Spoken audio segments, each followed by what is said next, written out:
പറഞ്ഞാലാരും വിശ്വസിക്കാത്ത പ്രവൃത്തിയൊന്നും ദൈവം ചെയ്യാൻ പോകുന്നു. കേട്ടാലാരും സമ്മതിക്കാത്ത പ്രവൃത്തിയൊന്നും നാഥൻ ചെയ്യാൻ പോകുന്നു. അതിശയമെന്ന് ജനം പറയും വിധത്തിൽ യേശു ഒരു പ്രവൃത്തി ചെയ്യും.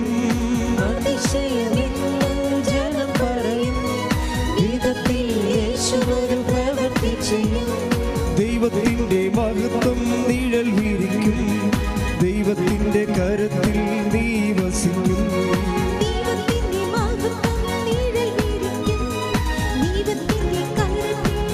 കൈകൾ ഉയർത്തിയടിച്ചുകൊണ്ട് പറഞ്ഞാലാരും വിശ്വസിക്കാത്ത പ്രവൃത്തിയൊന്നും ദൈവം ചെയ്യാൻ പോകുന്നു. കേട്ടാലാരും സമ്മതിക്കാത്ത പ്രവൃത്തിയൊന്നും നാഥൻ ചെയ്യാൻ പോകുന്നു. സ്തുതിക്കട്ടെ. ഹല്ലേലൂയ, ഹല്ലേലൂയ, ഹല്ലേലൂയ. എൻ്റെ പ്രിയപ്പെട്ടവരെ,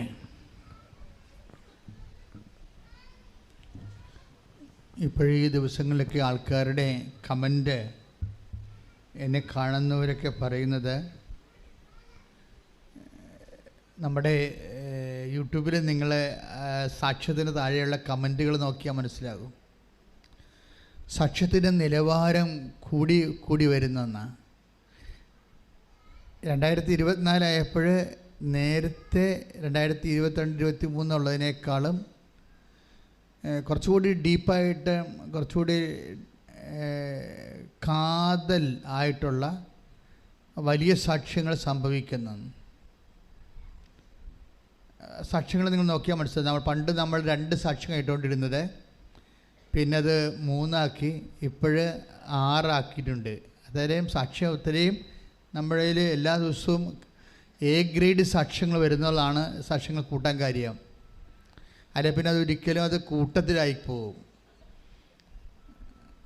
അതും 25,000 പേര് കാണുന്നുണ്ട് കൂട്ടത്തിലുള്ള ഒരുമിച്ചിരുന്ന സാക്ഷ്യങ്ങളും. ഉടമ്പടിയുടെ സ്ഥിരീകരണം എപ്പോഴും സാക്ഷ്യമാണ്. ഉടമ്പടി മാത്രമല്ല, ഉടമ്പടി എടുക്കുന്നവരുടെ സ്ഥിരീകരണം സാക്ഷ്യമാണ്. ഉടമ്പടിയുടെ സ്ഥിരീകരണം മാത്രമല്ല, ഉടമ്പടി എടുക്കുന്നവരുടെ നിങ്ങളുടെ സ്ഥിരീകരണവും സാക്ഷ്യത്തിലായിരിക്കണത്. നിങ്ങൾക്ക് ഉടമ്പടി എടുത്തിട്ട് സാക്ഷ്യമായില്ലെങ്കിൽ ദൈവം നിങ്ങളെ അംഗീകരിച്ചിട്ടില്ല എന്ന് വേണം കരുതാൻ. അത് സീരിയസ് വിഷയമാണ്. ഇതുവരെക്കും നിങ്ങൾ ഉടമ്പടി എടുത്തിട്ട് ചിലർ ഉടമ്പടി ആദ്യത്തെ കാലങ്ങളിലൊക്കെ ഒന്ന് ഉഴപ്പി പതുക്കെ അവിടെ സ്വന്തം സ്വഭാവം കാണിക്കും. തോന്നുമ്പോൾ എഴുന്നേക്കും, അല്ലെങ്കിൽ രോഗി ശുശ്രൂഷകൾ, അല്ലെങ്കിൽ അത് അമ്മയെക്കൊണ്ട്, അല്ലെങ്കിൽ എനിക്ക് സമയമില്ല അമ്മ പോയി കാണാനൊക്കെ പറയും രോഗികൾ. അങ്ങനെ നിങ്ങളുടെ വീട്ടിലുള്ളവരെ കൊണ്ടൊക്കെ ചെയ്യിക്കും. നമ്മുടെ റെക്കോർഡൊക്കെ സുവോളജിക്കാർ റെക്കോർഡ് ചെയ്യിക്കത്തില്ല, ബോട്ടണിക്കാരൊക്കെ ഏജൻസികളൊക്കെ ഉണ്ട്. അതുപോലെ ഈ ഏജൻസികളെ കൊണ്ട് ഉടമ്പടി ഇടിപ്പിക്കരുത് നിങ്ങൾ. അത് അമ്മയായാലും ശരി അപ്പനായാലും ശരി. ഉടമ്പടി is A personal bilateral agreement. അത് നിങ്ങളും ദൈവവും തമ്മിലുള്ള. ഇപ്പം തന്നെ ഞാനേ വേറെ കുറേ കാര്യം പറയാൻ വേണ്ടിയാണ് പ്രാർത്ഥിച്ചുകൊണ്ട് ഇറങ്ങിയപ്പോൾ ഇവിടെ വന്നപ്പോൾ ബൈബിൾ ഇരിക്കണപ്പോൾ നമുക്ക് ദൈവമേ ഈശോ എന്നാ വരണം നോക്കാം എന്നും പറഞ്ഞുകൊണ്ട് പതുക്കെ ബൈബിളെടുത്ത് ജസ്റ്റ് ഓപ്പൺ ചെയ്ത് പ്രാർത്ഥിച്ച് ഓപ്പൺ ചെയ്തപ്പോൾ എന്താ പറഞ്ഞിരിക്കണത്? കാഴ്ചയില്ലാത്ത മൃഗങ്ങളെ നിങ്ങൾ ബലിയർപ്പിച്ചാൽ അത് തിന്മയല്ലേ? കാഴ്ചകളെക്കുറിച്ച് പറയുകയാണ്. സാക്ഷ്യജീവിതം. പണ്ട് ഇവർക്ക് ഒരു പരിപാടി ഉണ്ടായിരുന്നു യഹൂദന്മാർക്ക്. ഇപ്പം മലാക്കിയാണ് കിട്ടിയത് 1:8, 1:8 വാക്യം. രോഗം ബാധിച്ചതിനെയും അർപ്പിച്ചാൽ അത് തിന്മയല്ലേ? എന്നിട്ട് നിങ്ങൾക്ക് വേണ്ടാത്തത് കൊടുത്താലേ. അങ്ങനെ ചെയ്യും ചില ആൾക്കാർ. ഇവിടെ ചെയ്തിട്ടുണ്ടല്ലോ. നിങ്ങളോട് സാരി അല്ലെങ്കിൽ വസ്ത്രങ്ങൾ തരാൻ പറഞ്ഞപ്പോൾ നിങ്ങൾ ഈ ശവത്തിന് കൊടുക്കാൻ പറ്റിയ വസ്ത്രങ്ങൾ കൊണ്ടുവന്നിട്ടുണ്ട് ഇവിടെ. ഞാൻ നോക്കിയായിരുന്നു വസ്ത്രങ്ങളൊക്കെ പോയി. ഞങ്ങളാരും കൊടുക്കത്തില്ല, അതെല്ലാം കത്തിച്ച് കളയാൻ പോവുകയാണ്. കൃപാസനം കൊടുക്കുമെങ്കിൽ ഫസ്റ്റ് ഹാൻഡ്, ആദ്യത്തേത്, ഏറ്റവും പുതിയത് അതാണ് കൊടുക്കണം. അല്ല നിങ്ങളിട്ട് പഴകി ഒക്കെ സാധനങ്ങൾ കൊണ്ടിട്ടുണ്ട്. അതാണ് കാഴ്ച. അത് ഇപ്പോൾ അതാണ് കർത്താവ് ചോദിക്കുന്നത്, പറ്റിപ്പല്ലേ? നിങ്ങൾ ഉടമ്പടി ഒരു പറ്റിപ്പല്ലേ എന്നാണ് ചോദിക്കണത്. എന്താണ്? കാഴ്ചയില്ലാത്ത മൃഗങ്ങളെ നിങ്ങൾ അർപ്പിച്ചാൽ അത് തിന്മയല്ലേ എന്ന്. നന്മയല്ല, തിന്മയാണ് ചെയ്തിരിക്കുന്നത്. വീട്ടിൽ വേണ്ടാത്ത സാധനങ്ങളൊക്കെ കൊണ്ടുവന്ന് ഇവിടെ ഡംപ് ചെയ്തിരിക്കുകയാണ് വലിയ ബാഗിൽ. അപ്പോൾ അവർക്ക് പണി വരുന്നുണ്ട്. ഇത് ഞാനിപ്പോൾ ആലോചിച്ച് പറഞ്ഞാൽ നിങ്ങൾക്കറിയാമല്ലോ, ഇവിടെ ഇരുന്ന് കർത്താവിൻ്റെ വചനം ഇരിക്കുമ്പോൾ എനിക്ക് വന്ന് ഈശോയ്ക്ക് എന്തോ സംസാരിക്കാനുണ്ടെന്ന് തോന്നിയപ്പോഴും എടുത്തപ്പോഴാണ് മലാക്കി 1:8 കിട്ടിയത്. ശ്രദ്ധിക്കണം കേട്ടോ. അതിങ്ങനെ കാഴ്ചയിൽ മാത്രമല്ല, ഈ ഉടമ്പടി നടപ്പിൽ വരുത്തുന്നതെല്ലാം വളരെ ശ്രദ്ധിക്കണം. ഉടമ്പടി നടപ്പിൽ വരുത്തുന്നത്, ഇപ്പോൾ കഴിഞ്ഞ ദിവസങ്ങളിലൊരു സാക്ഷ്യം ഉണ്ടായി. എനിക്ക് ഇഷ്ടപ്പെട്ട സാക്ഷ്യങ്ങളാണ് അവിടെ. എല്ലാ സാക്ഷ്യവും എനിക്ക് ഇഷ്ടപ്പെടത്തില്ല. ചില സാക്ഷ്യത്തിൽ ഇപ്പോൾ സജ്ജി പണിക്കൻകുടി ഇടുക്കി, ഒരു ചെറുകിട കർഷകനും റബ്ബർ തൊഴിലാളിയുമാണ്, പാവപ്പെട്ടവനാണ്. ഞാൻ ഈ പാവപ്പെട്ടവരുടെ ഉടമ്പടി വളരെ പ്രത്യേകിച്ച് ശ്രദ്ധിക്കും. എന്ന് വെച്ച് കഴിഞ്ഞാൽ അവർ സീറോയാണല്ലോ, അവർക്ക് സ്വാധീനമില്ല, ബാങ്കിൽ ചെന്ന ലോൺ കിട്ടത്തില്ല, അവർക്ക് വേണ്ടി വാദിക്കാൻ ആരും ഉണ്ടാകത്തില്ല, പക്ഷെ അവർക്ക് കടങ്ങളൊക്കെ ഇരിക്കും. അപ്പം അങ്ങനെയൊക്കെ ഉള്ള ഒരു ഉടമ്പടിയിൽ അത് ഇൻവെസ്റ്റ് ചെയ്യുമ്പോൾ എങ്ങനെ ഇരിക്കും? കാര്യം ഉടമ്പടി രീതി നിങ്ങൾക്കറിയാമല്ലോ. ഉടമ്പടിയിൽ ഇപ്പോൾ ഇൻവെസ്റ്റ് ചെയ്യുന്നവർ പലരും ഒരു 60% ഹൈ എഡ്യൂക്കേറ്റഡ് ആയിട്ടുള്ള ആൾക്കാരും സാധാരണ കോമൺ എഡ്യൂക്കേഷൻ കൂടുതലുള്ള ആൾക്കാരും കാര്യങ്ങൾ ബുദ്ധിപരമായിട്ട് പഠിച്ച് വളരെ കൃത്യമായിട്ട് ഇൻവെസ്റ്റ് ചെയ്തിട്ട് വലിയ ഹാർവസ്റ്റിംഗ് ഉണ്ടാക്കുന്ന ആൾക്കാരാണ് ഉടമ്പടിയിലുള്ളത്. അപ്പോൾ ഇതിൻ്റെ അത് ഞാൻ എൻ്റെ ഇച്ഛാഭംഗങ്ങളിലൊന്ന്, ഈ പാവപ്പെട്ടവന് ഇതിൻ്റെ അകത്ത് വല്ല മാർഗമുണ്ടോ? കാര്യം കൃപാസനം പണ്ട് വളരെ പാവപ്പെട്ടവരുടെ ധ്യാനകേന്ദ്രമായിരുന്നു. ഒത്തിരി ഞാനിപ്പോൾ ഈ 2000-ലൊക്കെ വരുമ്പോഴൊക്കെ വളരെ പാവപ്പെട്ടവർ വരണമായിരുന്നു. അപ്പോൾ അവർക്കൊക്കെ ഒരു ആശ്വാസം കിട്ടുമ്പോൾ എനിക്ക് ഭയങ്കര സന്തോഷമായിരുന്നു. എന്നുവെച്ചാൽ എല്ലാത്തിനും സന്തോഷം ഇല്ലെന്നല്ല, പക്ഷേ ഉടമ്പടി ഒരു പാവപ്പെട്ടവന് ചെയ്യാൻ പറ്റണത് അതായത് പ്രശ്നം. കാര്യം ഉടമ്പടിയിൽ ഇപ്പോൾ ജോലിക്കാരൻ രാവിലെ എഴുന്നേറ്റ് വെളുപ്പിനെ 3 മണിക്ക് പോയി റബ്ബർ വെട്ടണം.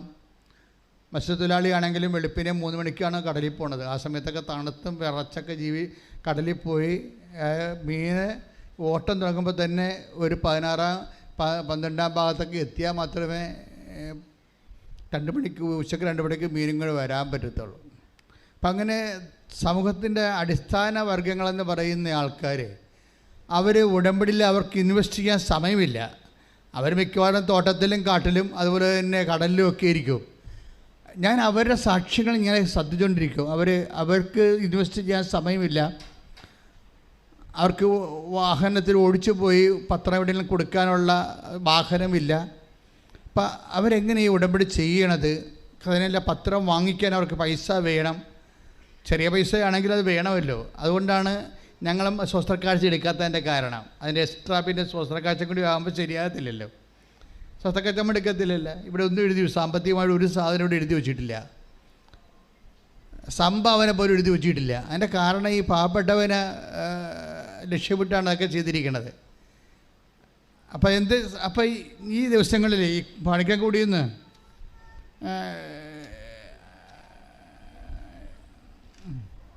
സജി സാക്ഷ്യം പറഞ്ഞപ്പോൾ ഞാൻ ശ്രദ്ധിച്ചു. കാര്യം സജിക്ക് കടമുണ്ട്, വളരെ കഷ്ടപ്പെട്ട് ജീവിക്കുന്ന ഒരു മലയോര കർഷകനാണ്. അപ്പോൾ അദ്ദേഹത്തിൻ്റെ പ്രശ്നം ഈ കടങ്ങളിങ്ങനെ പരിഹരിക്കാൻ പറ്റുമെന്ന് അദ്ദേഹത്തിന് ഒരു പിടിയില്ല. കാര്യം നമ്മൾ മുമ്പിലൊന്നും കാണുന്നില്ല. നമുക്കിപ്പോൾ ശരിക്കണമെങ്കിൽ വസ്തു വിൽക്കാം, അല്ലെങ്കിൽ പണയം വെക്കാം, സ്വർണം പണയം വെക്കാം, വായ്പ വാങ്ങിക്കാം എന്നൊക്കെ പറഞ്ഞ് നമുക്ക് എന്തെങ്കിലും ഒരു പ്ലാൻ ഉണ്ടാവുക.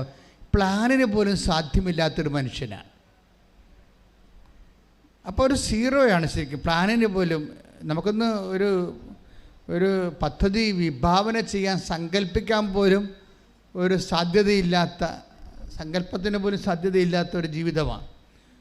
അപ്പോൾ അവർക്ക് ഉടമ്പടിയിൽ എങ്ങനെയാണ് ഉടമ്പടിയിൽ മാതാവ് ഏത് രീതിയിലാണ് അവരെ കാറ്റർ ചെയ്യണത്, അതൊക്കെ എൻ്റെ ഒരു ആധ്യാത്മികമായ ആശങ്കയുടെ ഒരു സബ്ജക്റ്റാണ്. അപ്പോൾ ഈ സജി സാക്ഷ്യം പറഞ്ഞപ്പോൾ ഞാൻ ശ്രദ്ധിച്ചു. അപ്പോൾ സജി ഉടമ്പടി എടുത്തു കഴിഞ്ഞപ്പോൾ, ഉടമ്പടി എടുക്കണ മുമ്പ് വേറൊരു കൂട്ടുകാരനോട് സംസാരിച്ചപ്പോൾ കൂട്ടുകാരൻ്റെ ഭാര്യ ഇറ്റലി പോകണം. അപ്പോഴേ കൂട്ടുകാരൻ പറഞ്ഞു, എടാ ഇനിയുള്ള കാലത്ത് നാട്ടിൽ കിടന്നൊരു കാര്യമില്ല, ഇങ്ങനെയൊക്കെ വല്ലതൊക്കെ ചെയ്താൽ മാത്രമേ ജീവിക്കാൻ പറ്റത്തുള്ളൂ എന്നൊക്കെ പറഞ്ഞ് ഇവർ തമ്മിൽ ഡയലോഗ് പറയുകയാണ്. പക്ഷേ കൂട്ടുകാരൻ്റെ ഭാര്യ നേഴ്സാണ്. അപ്പം സജിക്കും വൈഫിനെ എവിടെയെങ്കിലും വിടണമെന്നല്ലാതെ ഒറ്റത്തടി കൊണ്ട് ജോലി ചെയ്ത് കടങ്ങളെ പരിഹരിക്കാൻ പറ്റുമോ എന്നുള്ളതിനെക്കുറിച്ച് ഒരു ഐഡിയയുമില്ല. അപ്പോൾ ഒരു ഐഡിയയും ഇല്ലാത്തവൻ്റെ ഐഡിയയാണ് ഈ ഉടമ്പടി എന്ന് പറയണത്. Price the Lord. അപ്പോൾ സജിക്കും തോന്നിയുണ്ട്, ആരെങ്കിലും ഒരാൾ ഇവിടുന്ന് പോയി എവിടെയെങ്കിലും പോയി ജോലി ചെയ്താൽ ഉള്ള കടങ്ങളെ പരിഹരിക്കാൻ, കുഞ്ഞുങ്ങളെ പറ്റി വളർത്താൻ പറ്റത്തുള്ളൂ എന്നുള്ള ഐഡിയ ഉണ്ട്.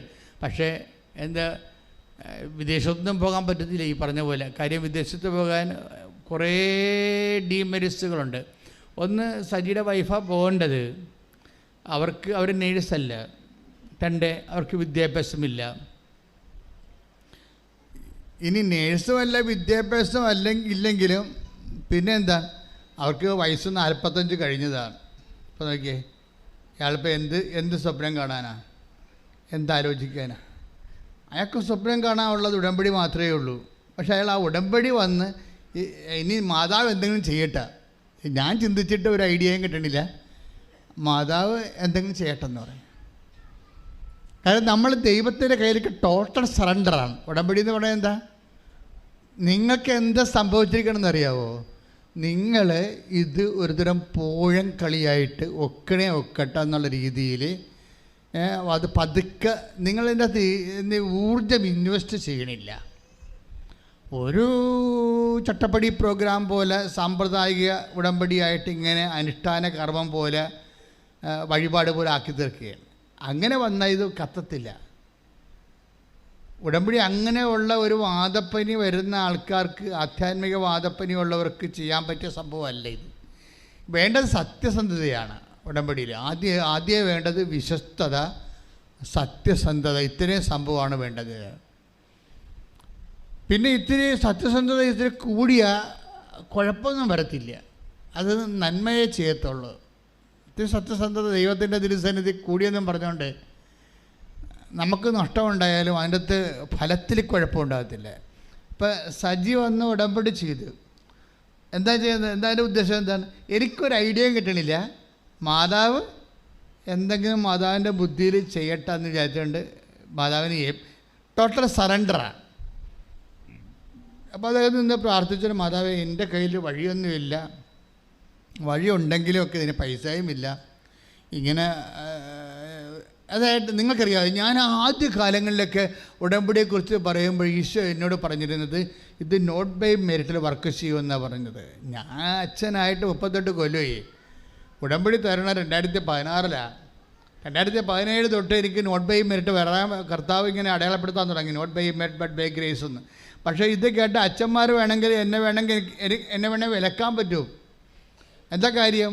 Not by merit but by grace എന്ന് പറയുന്നത് Ephesians 2:8 ഒരു ഗോസ്പൽ ഫോർമുലയാണ്. അതെന്ത് വേണ്ടിയാ? അത് നിത്യരക്ഷയ്ക്ക് വേണ്ടിയുള്ളതാണ്. മനുഷ്യൻ്റെ നിത്യരക്ഷയില്ലേ, നിത്യതയ്ക്ക് വേണ്ടി ദൈവം കണ്ടുപിടിച്ച ഫോർമുലയാണ്. നിങ്ങളുടെ യോഗ്യത കൊണ്ടല്ല, ദൈവത്തിൻ്റെ കൃപ കൊണ്ടാണെന്ന്. യേശുക്രിസ്തു തന്നെ വിശുദ്ധമായ രക്തത്തെ വീണ്ടെടുക്കപ്പെട്ട നിത്യതയ്ക്ക് വേണ്ടി നമുക്ക് വില കൊടുക്കാൻ നമ്മുടെ കയ്യിൽ അതിന് പറ്റിയ ഉരുപ്പടി വിലയില്ല. ഇപ്പം നമുക്കത് ഈ ജന്മത്തിൽ കൊടുത്തു തീർക്കാൻ പറ്റത്തില്ല എന്നുണ്ടെങ്കിൽ ദൈവത്തിൻ്റെ മുമ്പിലുള്ള ഓപ്ഷൻ എന്താണ്? ബട്ട് ബൈ ഗ്രേസ്, ദൈവത്തിൻ്റെ കൃപ നമുക്ക് നൽകുക എന്നുള്ളതാണ്. അപ്പോൾ ആ ഫോർമുലയിൽ നിന്നാണ് പരിശുദ്ധാത്മാവ് പൗലോസിന് കൈമാറിക്കൊടുത്തത്. രക്ഷ നിങ്ങളുടെ സമീപത്തുണ്ട്, അത് ലഭിക്കണത് നിങ്ങളുടെ യോഗ്യത കൊണ്ടല്ല, ദൈവത്തിൻ്റെ കൃപ കൊണ്ടാണെന്ന്. ഉടമ്പടി കാലം വന്നപ്പോൾ കർത്താവ് എന്ത് ചെയ്ത്? നിത്യതയ്ക്ക് വേണ്ടിയുള്ള ഫോർമുല അനുദിന ജീവിതത്തിന് വേണ്ടിയാക്കി ആപ്ലിക്കേറ്റ് ചെയ്ത് എനിക്ക് തന്നാണ്. അപ്പോൾ ഞാൻ അന്ന് പോലും സംസാരിക്കാൻ തുടങ്ങി. ഉടമ്പടി വർക്ക് ചെയ്യാൻ പോണതെല്ലാം നോട്ട് ബൈ മെറിറ്റിലാണ്. നിങ്ങളുടെ കഴിവിലല്ല, നിങ്ങളുടെ വിദ്യാഭ്യാസത്തിലല്ല, നിങ്ങളുടെ ആരോഗ്യത്തിലല്ല, നിങ്ങളുടെ എക്സ്പീരിയൻസിലല്ല, കർത്താവിൻ്റെ കൃപയിലാണെന്ന്. ഞാനത് പറയാൻ തുടങ്ങിയതിന് ശേഷം കർത്താവ് ആ രീതി ഒത്തിരിയേറെ അനുഭവങ്ങൾ തരാൻ തുടങ്ങി. അപ്പോൾ എനിക്ക് മനസ്സിലായി, നിത്യതയ്ക്ക് വേണ്ടി മാത്രമുള്ള ജീവിത ഫോർമുലയല്ല ഇത്, അനുദിന ജീവിതത്തിനും ഇത് തന്നെയാണ് ആപ്ലിക്കേഷൻ എന്ന് പറഞ്ഞത്. ശ്രദ്ധിക്കട്ടെ. ഹല്ലേലൂയ. 1 പത്രോസ് ഒന്നാമത്തെ ലേഖനത്തിലെ 4-ാം അധ്യായം 11-ാം വാക്യം. പ്രസംഗിക്കുന്നവൻ ദൈവത്തിന്റെ അരുളപ്പാട് നൽകുന്നവനെ പോലെ പ്രസംഗിക്കട്ടെ. പ്രസംഗിക്കുന്നവൻ ദൈവത്തിന്റെ അരുളപ്പാട് നൽകുന്നതിനെ പോലെ പ്രസംഗിക്കട്ടെ. ഇപ്പൊ സഭയിൽ പ്രസംഗിക്കാൻ അത്രേ ഉള്ളൂ. എന്താണ്? ദൈവത്തിന്റെ അരുളപ്പാടാണ് പറയുന്നത് ജനങ്ങളോട്. പ്രസംഗിക്കുന്നവൻ കർത്താവിൽ നിന്ന് ദൈവത്തിൽ നിന്ന് അരുളപ്പാട് ലഭിച്ചവനെ പോലെ പ്രസംഗിക്കട്ടെ. അടുത്ത വചനം എന്താ? ശുശ്രൂഷിക്കുന്നവൻ. Praise the Lord. ശുശ്രൂഷിക്കുന്നവൻ ശുശ്രൂഷിക്കുന്നവൻ ദൈവത്തിൽ നിന്ന് ലഭിച്ച ശക്തി കൊണ്ട് എന്ന പോലെ ശുശ്രൂഷിക്കട്ടെ. എന്താ പ്രോബ്ലം? ശുശ്രൂഷിക്കണമെങ്കിൽ എന്താ വേണ്ടത്? ശക്തി വേണം. നമ്മുടെ ഈ ഉടമ്പടിയിലുള്ള എല്ലാ പരിശുദ്ധ പ്രവർത്തനങ്ങളും ശക്തിയിലാണ് ചെയ്യേണ്ടത്. അതുകൊണ്ടാണ് ഈ പ്രെയറിൻ്റെ അകത്ത് ഈ ഉടമ്പടിയുടെ പ്രെയർ കണ്ടൻറ്റിൻ്റെ പ്രധാനപ്പെട്ട ഉദ്ദേശം ശക്തിയാണ്. നമ്മളെ ശക്തിപ്പെടുത്തുന്നത് പരിശുദ്ധാത്മാവാണല്ലേ. നമ്മളെ പരിശുദ്ധാത്മാവാണ് ശക്തിപ്പെടുത്തുന്നത്. അതിൻ്റെ ഒരു കാരണം പ്രാർത്ഥനയാണ്. ഇതിനകത്ത് പ്രത്യക്ഷീകരണ പ്രാർത്ഥന എന്ന് പറയുമ്പോൾ എല്ലാ പ്രാർത്ഥനയ്ക്കും നമ്മുടേതായിട്ടുള്ള ഒരു മേക്കിങ്ങാണ് ഉള്ളത്. പക്ഷേ പ്രത്യക്ഷീകരണ പ്രാർത്ഥന അമ്മ തന്നിരിക്കുന്ന കാരണം 50% അമ്മ ഇതിൻ്റെ അകത്ത് പ്രൊമോട്ട് ചെയ്യും, ഇൻവെസ്റ്റ് ചെയ്യും. ഇതൊക്കെ എളുപ്പമാണ് പ്രത്യക്ഷീകരണ പ്രാർത്ഥന. അപ്പോൾ പ്രത്യക്ഷീകരണ പ്രാർത്ഥന വന്നു കഴിഞ്ഞാൽ നമ്മുടെ ഒരു ആവശ്യമല്ലത്. അമ്മയുടെ പ്രത്യക്ഷീകരണം സഭ ഏറ്റെടുത്ത് പഠിച്ചിട്ട് ഇതിനുള്ള അന്തർദേശ ലെവലിൽ സമയഘടികാരം നിശ്ചയിച്ചടുത്ത് പ്രത്യക്ഷപ്പെട്ട ദൈവത്തിൻ്റെ തിരുമനസ് ലോകത്തോട് വെളിപ്പെടുത്താൻ വേണ്ടിയുള്ള ദൈവികമായ പദ്ധതിയുടെ ഭാഗമായിട്ടാണ് പ്രത്യക്ഷീകരണ പ്രാർത്ഥന വരുന്നത്. അതുകൊണ്ട് നമ്മുടെ ആവശ്യമല്ലത്. അതാരുടെ ആവശ്യമാണ്? സമയഘടികാരം നെഞ്ചിൽ ചാർത്തി ദൈവം പ്രത്യക്ഷപ്പെട്ട പരിശുദ്ധ അമ്മയിലൂടെ ദൈവം ലോകത്തിന് കൊടുക്കാൻ ഉദ്ദേശിക്കുന്ന സന്ദേശം എന്താണെന്ന് സഭ ആഗോളപരമായിട്ട് മനസ്സിലാക്കിയിട്ട് ഭൗമിക സഭയോട് കൈമാറ്റം ചെയ്യേണ്ട ദൈവിക രഹസ്യമാണത്. അപ്പം അതുകൊണ്ട് തന്നെ പ്രത്യക്ഷീകരണ പ്രാർത്ഥന നമ്മൾ എടുക്കുമ്പോൾ ദൈവം അത് അഡ്മയർ ചെയ്യും. മറ്റു പ്രാർത്ഥന ചെല്ലണ പോലെ അല്ല. ദൈവത്തിൻ്റെ ആവശ്യമാണ് എൻ്റെ അടുത്ത് പറയണത്, നമ്മുടെ ആവശ്യമല്ല. മനസ്സിലായില്ലേ? അമ്മയുടെ പ്രത്യക്ഷീകരണം സഭ ഏറ്റെടുത്ത് പഠിക്കുക എന്നുള്ളത് ആരുടെ ആവശ്യമാണത്? അമ്മയുടെ പ്രത്യക്ഷീകരണം സഭ ഏറ്റെടുത്തിട്ട് ലോകത്തിന് പ്രചരിപ്പിക്കുക എന്നുള്ളത് ആരുടെ ആവശ്യമാണത്? ദൈവത്തിൻ്റെ ആവശ്യമാണ്. അത് എയർ ലിഫ്റ്റിംഗ്, മോളിൽ നിന്ന് ലിഫ്റ്റിങ്ങുള്ള പ്രാർത്ഥനയാണ്. അതുകൊണ്ടാണ് പ്രത്യക്ഷീകരണ പ്രാർത്ഥന ചെല്ലുമ്പോൾ അതിൻ്റെ അംശങ്ങളെല്ലാം മനസ്സിലാക്കി മുട്ടിൽ നിന്ന് വളരെ വൃത്തിയായിട്ട് ഭക്തിയോടെ ചെല്ലണം. അതെന്താ കാര്യം? നമ്മൾ ഉള്ളുകൊണ്ട് ആഗ്രഹിക്കണം. എന്ത്? പ്രത്യക്ഷ പ്രാർത്ഥന ചെല്ലണതല്ല പ്രശ്നം, ആ ചെല്ലണ കണ്ടൻറ്റ് വൈസ് നമ്മൾ ആഗ്രഹിക്കണം. കർത്താവേ, എങ്ങനെയെങ്കിലും എത്രയും വേഗം അമ്മയുടെ പ്രത്യക്ഷീകരണം സഭ ഏറ്റെടുത്ത് പഠിക്കാൻ ഇടയാകണമെന്ന്. കാര്യം ഇത് സാധാരണ ഒരു പ്രത്യക്ഷീകരണമല്ല. ഒരു ബന്ധിഞ്ഞ് കൊന്തേ വെച്ച് മാതാവ് പ്രത്യക്ഷപ്പെടുന്നതല്ല. സമയഘടികാരം നെഞ്ചിൽ ചാർത്തിയിട്ട് ദുരന്തമുണ്ടാകാൻ പോകുന്ന പ്രാർത്ഥിക്കണമെന്ന് പറയുമ്പോൾ അന്ത്യകാല സന്ദേശമാണ്. അത് ഉറപ്പായില്ലേ? സമയം എന്ന് പറയുമ്പോൾ സമയം തീരാനാ നിൽക്കുകയല്ലേ. 10:08 സൂചി എന്ന് പറയുമ്പോൾ 1.25 മണിക്കൂറാണ് ഇനി യാമമുള്ളത്. അപ്പോൾ അതിനുള്ളിൽ എല്ലാ മനുഷ്യരിലേക്കും ദൈവത്തിൻ്റെ വചനം എത്തിച്ചേരണം. അനുദപിക്കാൻ ദൈവം പ്രത്യേക അനുഗ്രഹം കൊടുത്തിരിക്കുന്നവർക്ക് അവസരം കൊടുക്കണം. ഇങ്ങനെ കുറേ ദൈവികമായ ദൗത്യങ്ങൾ ഭൂമിയിൽ നിറവേറാറുണ്ട്. അതൊന്നും ലോക്കലായിട്ടുള്ള കാര്യമല്ല, അതൊരു ആഗോളമായിട്ട് ഗ്ലോബലായിട്ടുള്ള വിഷയമാണ്. It will take time. അതിന് നല്ല പ്രാർത്ഥന ആവശ്യമുണ്ട്.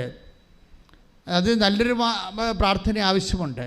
അപ്പം അതുകൊണ്ട് ആ പ്രാർത്ഥനയിലേക്ക് വരുന്നതിൻ്റെ ഭാഗമായിട്ട് നിങ്ങൾ ദൈവത്തിൻ്റെ പദ്ധതികളോട് മനസ്സുകൊണ്ട് സന്തോഷത്തോടെയാണ് നിങ്ങൾ മനസ്സായി യോജിച്ചുകൊണ്ടാണ് നിങ്ങൾ ആഗ്രഹിക്കണം. പ്രത്യക്ഷ പ്രാർത്ഥന ചെല്ലുമ്പോൾ ഞാനൊരു പ്രാർത്ഥന ചെല്ലി. അപ്പോൾ നിങ്ങളുടെ ഉദ്ദേശം എന്താണ്? പ്രത്യക്ഷ പ്രാർത്ഥന ഇടയ്ക്കൊരു നിയോഗം വരുന്നുണ്ട്. പശു പ്രസവിക്കണം, ആന പ്രസവിക്കണം എന്നൊക്കെ പറഞ്ഞുകൊണ്ട് നിങ്ങൾ അതിൻ്റെ ഇടയ്ക്ക് കയറി പറയും. അതിനു വേണ്ടിയാണ് നിങ്ങൾ പ്രത്യക്ഷ പ്രാർത്ഥന ചെല്ലണത്. അത് നിങ്ങളുടെ ആവശ്യമാണ്, അത് ഞാൻ എതിർപ്പല്ല. അത് അമ്മ പ്രാർത്ഥന തന്നപ്പോൾ അതിനകത്ത് പറഞ്ഞിട്ടുള്ള കാര്യമാണ് ആൾക്കാരുടെ നിയോഗം പറയാമെന്ന്. പക്ഷേ അത് 50% ഉള്ളൂ. 50% നമ്മുടെ വിഷയമല്ല. 50% ഈ പ്രത്യക്ഷീകരണ പ്രാർത്ഥന ചെല്ലണ ആൾക്കാർ മനസ്സുകൊണ്ട് ചിന്തിക്കണം. എന്താണ്? സമയഘടികാരം നെഞ്ചിച്ചടച്ച് പ്രത്യക്ഷപ്പെട്ട ദൈവത്തിൻ്റെ തിരുമനസ് എന്താണെന്ന് സഭയ്ക്ക് മനസ്സിലാക്കിക്കൊണ്ട് ഈ പ്രത്യക്ഷീകരണം സഭ പഠിച്ചുകൊണ്ട് ലോകത്തിന് കൈമാറണം എന്ന് വേണ്ടി സ്തുതിക്കട്ടെ. ഹല്ലേലൂയ, ഹല്ലേലൂയ, ഹല്ലേലൂയ, ഹല്ലേലൂയ, ഹല്ലേലൂയ. യേശുവേ നന്ദി. ഹല്ലേലൂയ, ഹല്ലേലൂയ, ഹല്ലേലൂയ. പരിശുദ്ധ അമ്മയുടെ സഭ ഏറ്റെടുത്ത് പ്രഖ്യാപിക്കുവാൻ ഈശോയെ ആരാധനയിലൂടെ കൃപയാകണമേ. വാഗ്ദാനം പേടകമേ, സ്വർഗീയ പൊന്മലരേ, കൃപാസനത്തിൻ്റെ അമ്മേ, പ്രസാദപരമാതാവേ. അത് എനിക്ക് തോന്നുന്നത് ഈ പ്രത്യക്ഷീകരണ പ്രാർത്ഥന ഒന്നും മര്യാദക്ക് സത്യസന്ധമായിട്ട് ഉള്ളിലെ അമ്മയുടെ പ്രത്യക്ഷീകരണം സഭ ഏറ്റെടുക്കണമെന്ന് ആന്തരിക ദാഹത്തോടു കൂടി നിങ്ങൾ പ്രാർത്ഥിക്കുകയാണെങ്കിൽ പെട്ടെന്ന് നിങ്ങൾക്ക് എയർ ലിഫ്റ്റ് കിട്ടുമെന്ന് എനിക്ക് തോന്നുന്നത്. കാര്യം എന്ന് വെച്ച് കഴിഞ്ഞാൽ 2016 സെപ്റ്റംബറിൽ നമ്മൾ ഉടമ്പടി ആരംഭിക്കുമ്പോൾ 15 സെപ്റ്റംബറിൽ ആരംഭിക്കുമ്പോൾ അതിന് മുമ്പ് 6 മാസക്കാലം പ്രത്യക്ഷീകരണ പ്രാർത്ഥന മാത്രം ചെല്ലിയ ഒരു കാലമുണ്ടായിരുന്നു. അന്ന് ഉടമ്പടി ഇല്ലായിരുന്നു.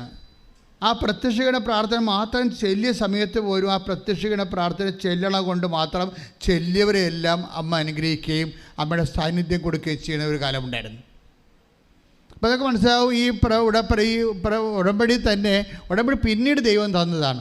ആദ്യം തന്ന പ്രത്യക്ഷീകരണ പ്രാർത്ഥനയാണ്. അതിൻ്റെ ഉദ്ദേശം ഈ പ്രത്യക്ഷീകരണം ദൈവം ഏറ്റെടുക്കുക, സഭ ഏറ്റെടുക്കുകയും തന്നെയാണ്. എൻ്റെ മക്കളെ, അതുകൊണ്ട് ഈ പ്രത്യക്ഷീകരണ പ്രാർത്ഥനയിലാണ് ശക്തി ഇരിക്കുന്നത്.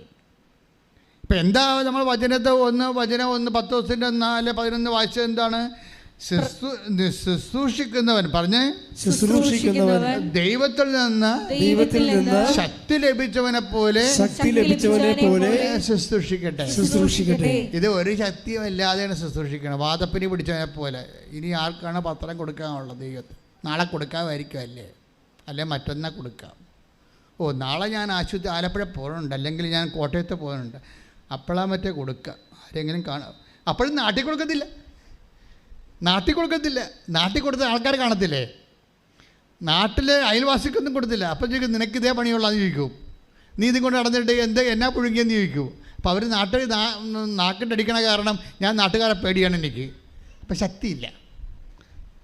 10ാം ക്ലാസ് കഴിയുമ്പോഴേ അവരിങ്ങോട്ട് കുറേ ചോദ്യം ചോദിക്കില്ലേ? നീ ഇത്രയും നാൾ കൊണ്ടുപോയിട്ട് നിൻ്റെ മോളെ കെട്ടിച്ചാ, നിനക്ക് വീട് വെച്ചാ, നിൻ്റെ രോഗം മാറിയാ, പിന്നെ അതിനകത്ത് ഇത് ചോദ്യം ഉണ്ടാക്കണമെന്ന് ചോദിക്കുമ്പോൾ നാട്ടുകാർക്ക് നമ്മുടെ അവസ്ഥ അറിയാവുന്ന കാരണം നമ്മൾ നാട്ടിൽ കൊടുക്കത്തില്ല. അടുത്ത നാട്ടിൽ കൊണ്ടേ കൊടുക്കും, ടൗണിലേക്ക് കൊണ്ടേ കൊടുക്കും. ദാറ്റ് മീൻസ് ശക്തിയില്ല. നിങ്ങളുടെ ശക്തി ആരാ കളഞ്ഞത്? നാട്ടുകാർ കളഞ്ഞു. അതുകൊണ്ട് നാട്ടിലോ അയൽവാസികളോ ഇടവക പള്ളിയിലോ കൊടുക്കുന്നതിന് പകരം പുറത്ത് കൊണ്ട് കൊടുക്കേണ്ട എന്നല്ല പറയണത്. നിങ്ങൾ ഇപ്പോൾ ഇങ്ങനെ പേടിച്ചു, എങ്ങനെ ഉടമ്പടി എടുത്തു പോയില്ലേ, കൊടുത്തില്ലെങ്കിൽ പിന്നെ പണിയായി പോകുമല്ലോ എന്നൊക്കെ വിചാരിച്ചുണ്ടാക്കാനും വേണ്ടി ഒക്കാനിക്കാനിരുന്ന് കഴിഞ്ഞാൽ ശക്തിയില്ലെന്നാണ് അർത്ഥം. ശുശ്രൂഷയ്ക്ക് ശക്തിയില്ല. ശുശ്രൂഷയ്ക്ക് ദൈവികമായിട്ടുള്ള അല്ല കൊടുക്കണത്, മാനുഷികമായിട്ടാണ് കൊടുക്കുന്നത്. ഉടമ്പടി വർക്കൗട്ട് ചെയ്യത്തില്ല. അതുകൊണ്ടാണ് 1:10-4:11 പറയണത്. ഏറ്റു പറഞ്ഞ് ശുശ്രൂഷിക്കുന്നവൻ ദൈവത്തിൽ നിന്ന് ശക്തി ലഭിച്ചവനെ പോലെ ശുശ്രൂഷിക്കട്ടെ. അപ്പോഴേ ഈ ആദ്യം ഈ സജി എന്ന് പറയുന്ന കക്ഷി ഉടമ്പടി ഇങ്ങനെ ശക്തിയില്ലാതെ ചെയ്തുകൊണ്ടിരുന്നത്. അത് കാരണം എന്നാ പറ്റിയെന്ന് വെച്ച് കഴിഞ്ഞാൽ പുള്ളിക്കാരൻ്റെ ഇതൊന്നും കാര്യം. ഒന്നാമത്തെ വൈഫിന് 45 വയസ്സ് കഴിഞ്ഞ്, രണ്ടാമത്തെ വിദ്യാഭ്യാസം ഇല്ല, മൂന്നാമത്തെ ഒരു നേഴ്സല്ല, അങ്ങനെ പല പ്രശ്നങ്ങളുണ്ട്. പിന്നെ എവിടെ നിന്നൊക്കെ ലോണ് സംഘടിപ്പിച്ച് കിട്ടി, അതും കുറച്ച് പാടുപെട്ടാണെങ്കിൽ ലോണ് കിട്ടി. ലോണ് കിട്ടിയെങ്കിലും സെറ്റാകണില്ല, ആളെ കയറ്റിവിടാൻ പറ്റണില്ല. ഇപ്പോൾ കടവുമായി ആളെ കയറിവിടാൻ പറ്റണില്ല, വല്ലാത്ത അവസ്ഥയായി. പക്ഷേ ഈ മനുഷ്യൻ്റെ ഒരു ഉടമ്പടി ഒരു ട്വിസ്റ്റ് വരുത്തി. പഴയതിനേക്കാൾ എപ്പോഴും നമ്മൾ ഓർക്കേണ്ടത് ഉടമ്പടിയിൽ ഓരോ മാസവും അതിൻ്റെ ട്വിസ്റ്റിംഗ് ഉണ്ടാകണം. കാര്യം ദൈവം മുമ്പത്തേക്കാൾ കുറച്ചുകൂടി നിങ്ങളുടെ വിശ്വാസവും അതുപോലെ തന്നെ ദൈവസ്നേഹവും ഒക്കെ വർദ്ധിച്ചിട്ട് വേണം. അങ്ങനെ ഒരു അപ്ഡേഷൻസ് എപ്പോഴും നമ്മുടെ ആധ്യാത്മിക ജീവിതത്തിൽ ഉണ്ടാകണം. അല്ല മുമ്പത്തേക്കാൾ ഗതികെട്ട രീതി, ഉടമ്പടി എടുത്ത കാലത്തേക്കാൾ ഗതികെട്ടാണ് ഇപ്പം ചെയ്യണമെങ്കിൽ അതിൻ്റെ അർത്ഥം നിങ്ങൾ ചെയ്തിട്ട് കാര്യമില്ല. ഇനി നല്ല വെടിപ്പായിട്ട് കത്തോലിക്കരാണെങ്കിൽ വെടിപ്പായിട്ട് കുമ്പസാരിച്ചിട്ട്, മറ്റുള്ള മതസ്ഥരാണ് മറ്റുള്ള സഹോദരങ്ങളാണെങ്കിൽ ദൈവത്തോട് അനുതാപപ്പെട്ടിട്ട് ഉടമ്പടി കുറച്ചുകൂടി സത്യസന്ധമായിട്ട് ചെയ്യാൻ തുടങ്ങിയ ഒരു കുഴപ്പവും ഉണ്ടാകത്തില്ല. ദൈവത്തോട് കാര്യം അറിയാൻ പാടില്ലല്ലോ, നിങ്ങൾക്ക് അറിയാൻ പാടില്ലല്ലേ ഇങ്ങനെ വന്നത്. അപ്പോൾ അതുകൊണ്ട് ദൈവം അതൊക്കെ ക്ഷമിക്കും. പക്ഷേ എൻ്റെ മക്കൾ ചെയ്യേണ്ടത് വർദ്ധിച്ച ദൈവസ്നേഹം, വർദ്ധിച്ച വിശ്വാസം, അങ്ങനെയാണത് കൈകാര്യം ചെയ്ത് പോകേണ്ടത്. അതിൻ്റെ അകത്ത് എല്ലാത്തിനും ഒരു സത്യസന്ധത ഉണ്ടാകണം. ഇപ്പോൾ സജി എന്താ ചെയ്തിരിക്കണത്? സജി ചെയ്തിരിക്കണത് അതായത് പത്രമൊക്കെ വാങ്ങിച്ചു കൊടുത്തപ്പോഴേ ഈ വിദ്യാഭ്യാസവും ഇല്ല, നേഴ്സുമല്ല, വയസ്സും കഴിഞ്ഞ ആളെ ഒരു ഏജൻസിയെ കിട്ടി ഇറ്റലിക്ക് വരെ മാൾട്ടയിൽ പോകാനിടയായി. അത് വലിയ ഭാഗ്യമായി. അയാൾ ആ സഹോദരിയെ സംബന്ധിച്ചിടത്തോളം മാൾട്ട വരെ എത്തിയത് ഉടമ്പടിയുടെ ചിറകിലാണ് എത്തിയിരിക്കുന്നത്. അല്ല, വേറെ യാതൊരുവിധ മെറിറ്റും അവർക്കില്ല. നോട്ട് ബൈ മെറിറ്റിൽ വർക്ക് ചെയ്യണത്. പക്ഷേ മാൾട്ടയെ ചെന്നിട്ടാണെങ്കിലും പുറത്തിറങ്ങാൻ പറ്റണില്ല. ജോലിയില്ല. 2 ദിവസമേ ജോലിയുള്ളൂ. ഒരു ദിവസം, ഒരാഴ്ച 2 ദിവസമേ ജോലിയുള്ളൂ. 2 ദിവസത്തെ ജോലിയുണ്ട്. അവിടുത്തെ ഭക്ഷണം കഴിക്കുക, വാടക കൊടുക്കുക, ഒരു പിടിയില്ല.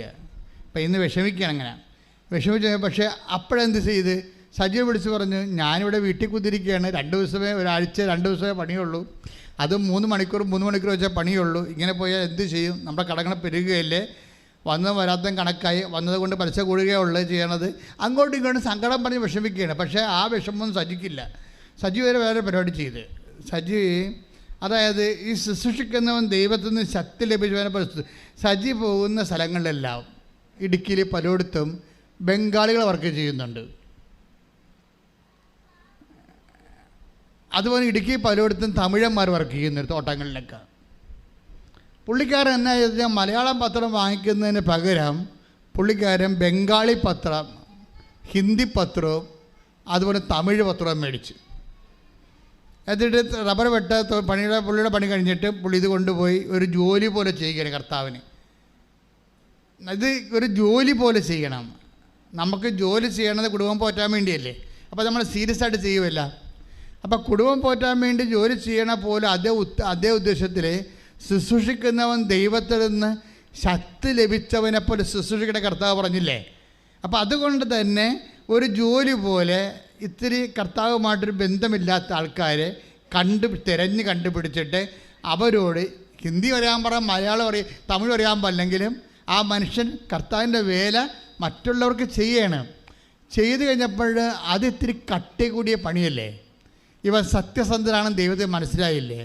ദൈവം ഉടനെ ഒരു പണി ചെയ്യും. നിങ്ങൾക്കറിയാവില്ല, നിങ്ങളെക്കുറിച്ചുള്ള എന്നോട് ചോദിച്ചപ്പോൾ എന്നോട് ആരെയും ചോദിക്കുകയാണ്, അച്ഛാ ബൈബിളിലെ അച്ഛന് ഏറ്റവും ഇഷ്ടപ്പെട്ട അഭിഷേകം കിട്ടിയ വചനം ഏതാണെന്ന് ചോദിച്ചു കഴിഞ്ഞാൽ ഞാൻ പറയാൻ പോണ വചനം 32 സങ്കീർത്തനം 32:12 പറയത്തുള്ളൂ. 32:8 എന്താണ്? നീ നടക്കേണ്ട വഴി നിൻ്റെ മുഖത്ത് നോക്കി ഞാൻ നിന്നെ ഉപദേശിക്കും. Price the Lord. ഒന്ന് പറഞ്ഞേ, നീ നടക്കേണ്ട വഴി നിന്റെ മുഖത്ത് നോക്കി ഞാൻ ഉപദേശിക്കും. അപ്പോഴേ ഈ വചനമാണ് എൻ്റെ മനസ്സിൽ എനിക്ക് ഏറ്റവും അഭിഷേകം കിട്ടിയിരിക്കുന്ന വചനം. അപ്പം നമ്മളെ സംബന്ധിച്ചിടത്തോളം നമ്മൾ നടക്കേണ്ട വഴി നമ്മളെ കണ്ടുപിടിക്കേണ്ട ഒരു കാര്യമില്ല. കർത്താവ് ചോദിച്ചില്ലേ, എന്ത് കുടിക്കും, എന്ത് കഴിക്കും, എന്ത് ധരിക്കട്ടെ. ശ്രദ്ധിക്കട്ടെ. ഹല്ലേലൂയ, ഹല്ലേലൂയ, ഹല്ലേലൂയ. യേശുവേ നന്ദി. ഹല്ലേലൂയ, ഹല്ലേലൂയ. യേശുവേ ആരാധന, ആരാധന, ആരാധന. മത്തായി 6:25. മത്തായി 6:25. ഞാൻ നിങ്ങളോട് പറയുന്ന എന്ത് ഭക്ഷിക്കും, എന്ത് പാനം ചെയ്യാം, എന്ന് ജീവനെക്കുറിച്ചോ എന്ത് ധരിക്കും, എന്ന് ശരീരത്തെക്കുറിച്ചോ നിങ്ങൾ ഉത്കണ്ഠാകുലരാകേണ്ട. ഭക്ഷണത്തെക്കാൾ ജീവനും വസ്ത്രത്തെക്കാൾ ശരീരവും ശ്രേഷ്ഠമല്ലേ. അപ്പോഴേ നമ്മളെ സംബന്ധിച്ചിടത്തോളം നീ നടക്കേണ്ട വഴി പറഞ്ഞേ. സങ്കീർത്തനം 32:8 എന്താ പറയണത്? നീ നടക്കേണ്ട വഴി. അപ്പൊ ഇത് പറഞ്ഞപ്പോൾ ഞാൻ ഇന്ന് രാവിലെ കുർബാനയ്ക്ക് അത് ചിന്തിച്ചോണ്ടിരിക്കുകയായിരുന്നു. നീ നടക്കേണ്ട വഴി എന്ന് പറഞ്ഞപ്പോൾ കർത്താവ് പറഞ്ഞ വഴി മാത്രമല്ല, നീ കഴിക്കേണ്ട ഭക്ഷണം, നീ ധരിക്കേണ്ട ഉടുപ്പ്, നീ ചെയ്യേണ്ട ജോലി, നീ വസിക്കേണ്ട വീട്, നീ താമസിക്കേണ്ട ഇടം, എവരിത്തിങ് നിന്റെ കർത്താവിൻ്റെ അടുത്തുണ്ട്. ശ്രുതിക്കട്ടെ. ഹല്ലേലൂയ. പരിശുദ്ധ പരമ ദിവ്യകാരുണ്യത്തിന് ആരാധനയും സ്തുതിയും പുകഴ്ചയും ഉണ്ടായിരിക്കട്ടെ. അപ്പൊ വഴിയും വാതിലും കാണുന്നില്ലെന്നപ്പോൾ തലപോഞ്ഞ് നിന്നിട്ട് വിഷമിച്ചിട്ട് ഒരു കഥയുമില്ല. മറിച്ച് ഇതിൻ്റെ ഏറ്റവും ഇസറ്റ് കാര്യങ്ങൾ നിൻ്റെ കർത്താവിൻ്റെ കയ്യിലുണ്ട്. ഞാൻ കഴിഞ്ഞ ദിവസങ്ങളിൽ ഒരു വിഷയത്തെക്കുറിച്ച് കർത്താവിനോട് ഡിസ്കസ് ചെയ്തിട്ട് ഞാൻ പറഞ്ഞു, Isho, is it right, this intention is right or not, is it according to the will of God? ഞാൻ കർത്താവിനോട് ചോദിച്ചു. ഇത് എനിക്ക് ലഭിക്കുന്നതുകൊണ്ട് നിനക്ക് എന്തെങ്കിലും ബുദ്ധിമുട്ടുണ്ടോ? ആധ്യാത്മിക ജീവിതത്തിൽ ഇത് എനിക്കെതിരാണോ എന്ന് ചോദിച്ചപ്പോൾ കർത്താവിനോട് പറഞ്ഞു, ശാന്തശീലർ അനുഗ്രഹീതരാകുന്നു, അവർ ഭൂമി കൈവശമാക്കാൻ. നീ വ്യഗ്രത കാണിക്കേണ്ട, ശാന്തമായിട്ട് കാത്തിരിക്കാൻ പറഞ്ഞു. ദാറ്റ് മീൻസ് ഓരോ കാര്യത്തെക്കുറിച്ചും കർത്താവിന് വ്യക്തതയുണ്ട്. എൻ്റെ ദൈവത്തിൽ നീ നടക്കേണ്ട വഴി, നീ കഴിക്കേണ്ട ഭക്ഷണം, നീ ധരിക്കേണ്ട വസ്ത്രം, നീ താമസിക്കേണ്ട ഇടം, നീ കല്യാണം കഴിക്കേണ്ട വ്യക്തി, എവരിത്തിങ് നിന്റെ കർത്താവിൻ്റെ കൂടെയുണ്ട്. കൈയടിച്ച് ശ്രദ്ധിക്കേണ്ട. അതെന്ത് സംഭവം എന്ന് പറയാം മക്കളെ? നിങ്ങളുടെ കർത്താവ് എന്താ നമ്മളോട് പറഞ്ഞത്? നിന്റെ ശത്രു നിന്റെ വീട്ടിലായിരിക്കട്ടെ. ശ്രദ്ധിക്കട്ടെ. ഹല്ലേലൂയ.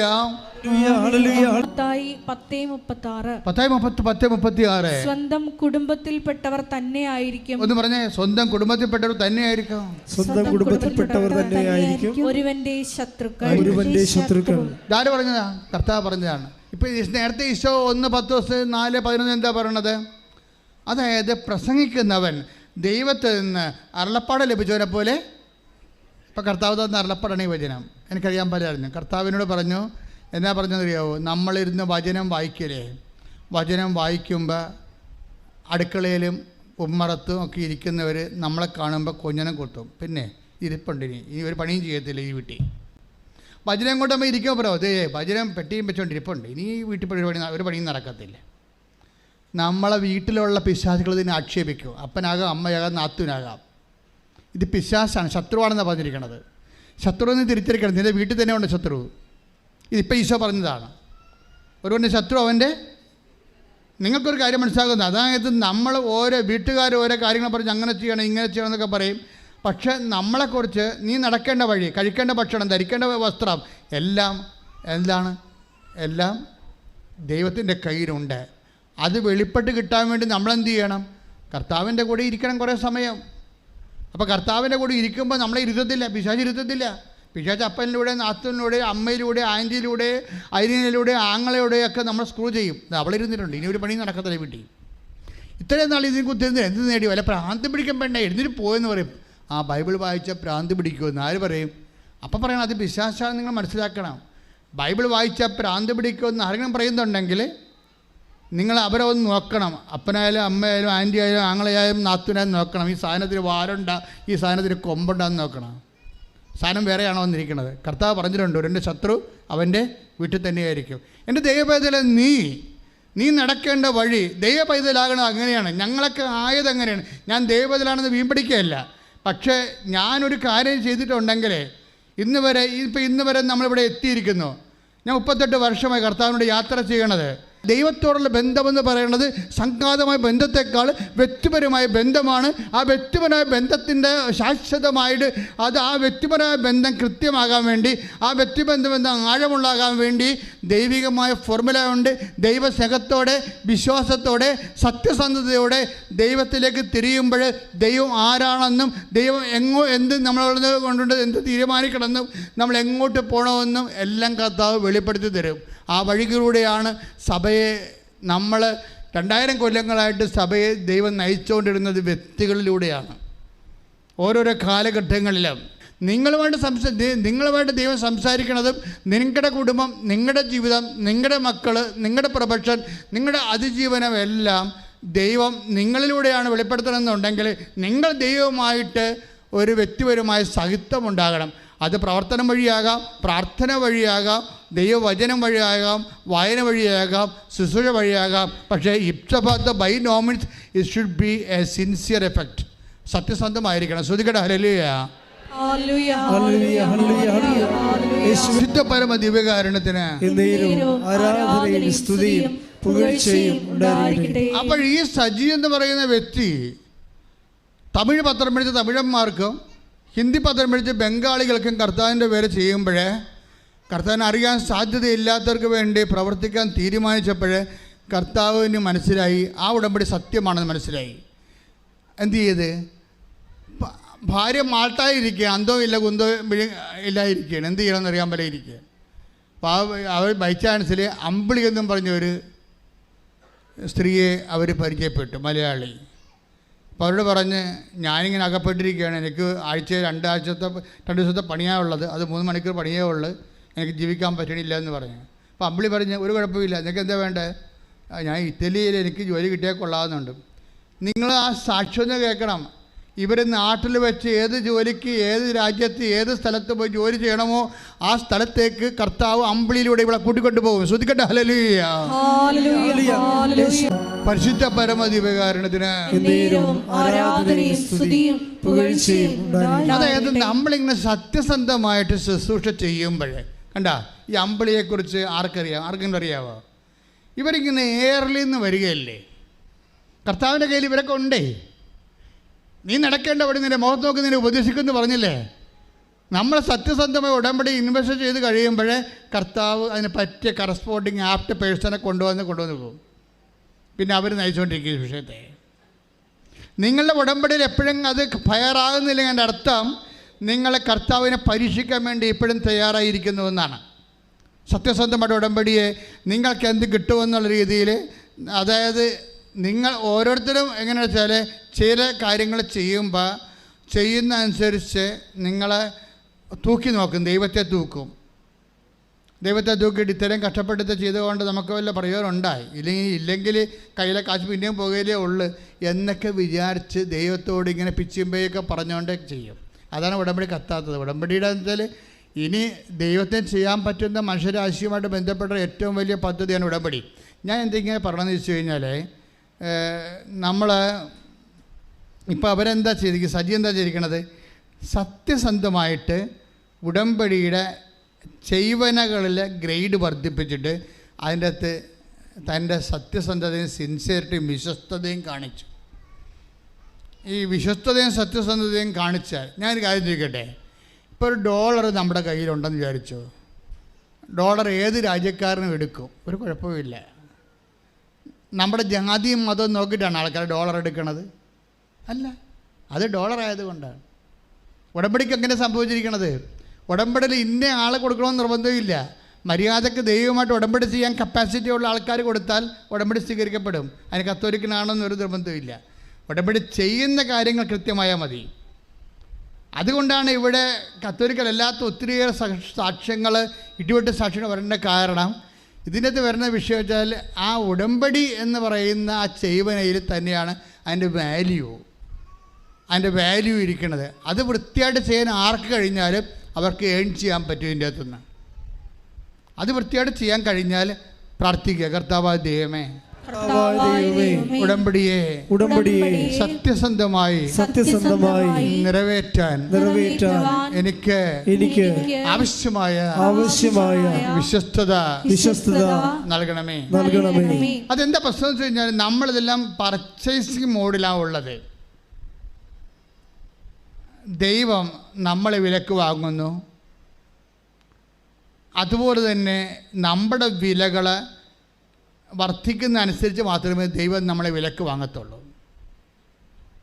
നമുക്ക് ഒരു വിലയില്ലാത്ത സാധനത്തിൽ നമ്മൾ വില മുടക്കി മേടിക്കുക, വിലയില്ലാത്ത സാധനം എല്ലായിടത്തും കിട്ടുന്ന സാധനത്തിൽ നമ്മൾ കാശ് മുടക്കി മേടിക്കുക ഇല്ല.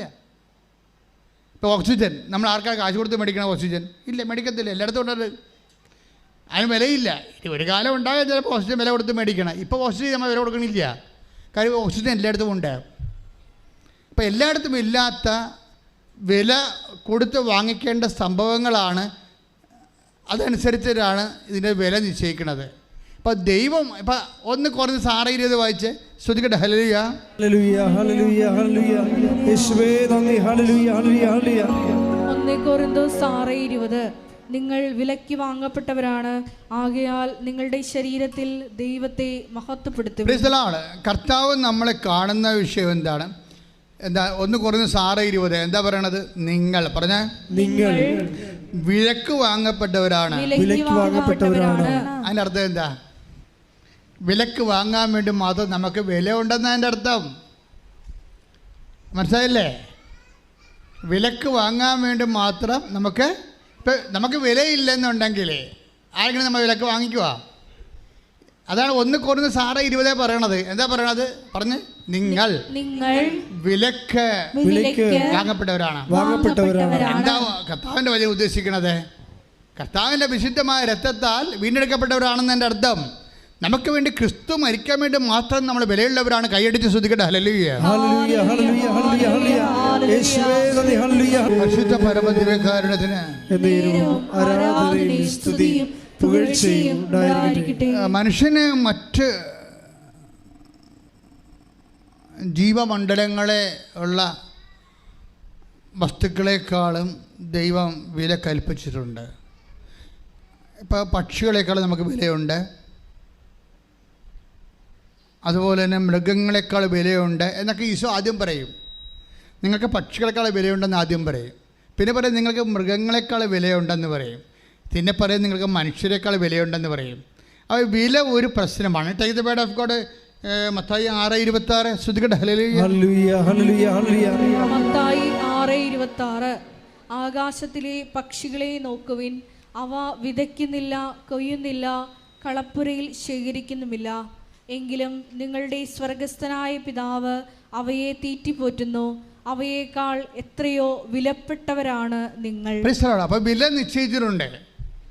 വില ഒരു പ്രശ്നമാണ്. ആധ്യാത്മിക ജീവിതത്തിലും ഉടമ്പടിയിലും വില ഒരു പ്രശ്നമാണ്. പക്ഷികളെക്കാൾ വിലയുള്ളവരാണല്ലോ നിങ്ങൾ. രണ്ടാമതുണ്ട് മൃഗങ്ങളെക്കാൾ വിലയുള്ളവരാണെന്ന് പറഞ്ഞിട്ടുണ്ട്. അതായത്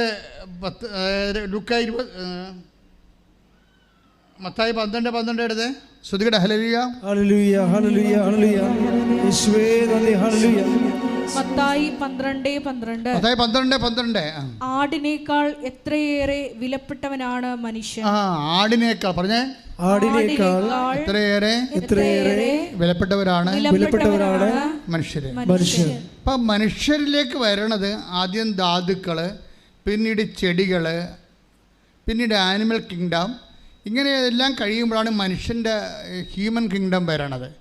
അപ്പോൾ അതിനേക്കാൾ വിലയുള്ളവരാണ് പ്രപഞ്ചത്തെ ദൈവം വില കൽപ്പിക്കുകയാണ് മനുഷ്യൻ. ഇനി പിന്നെ ഒരു മനുഷ്യനുണ്ട്. എന്താണ്?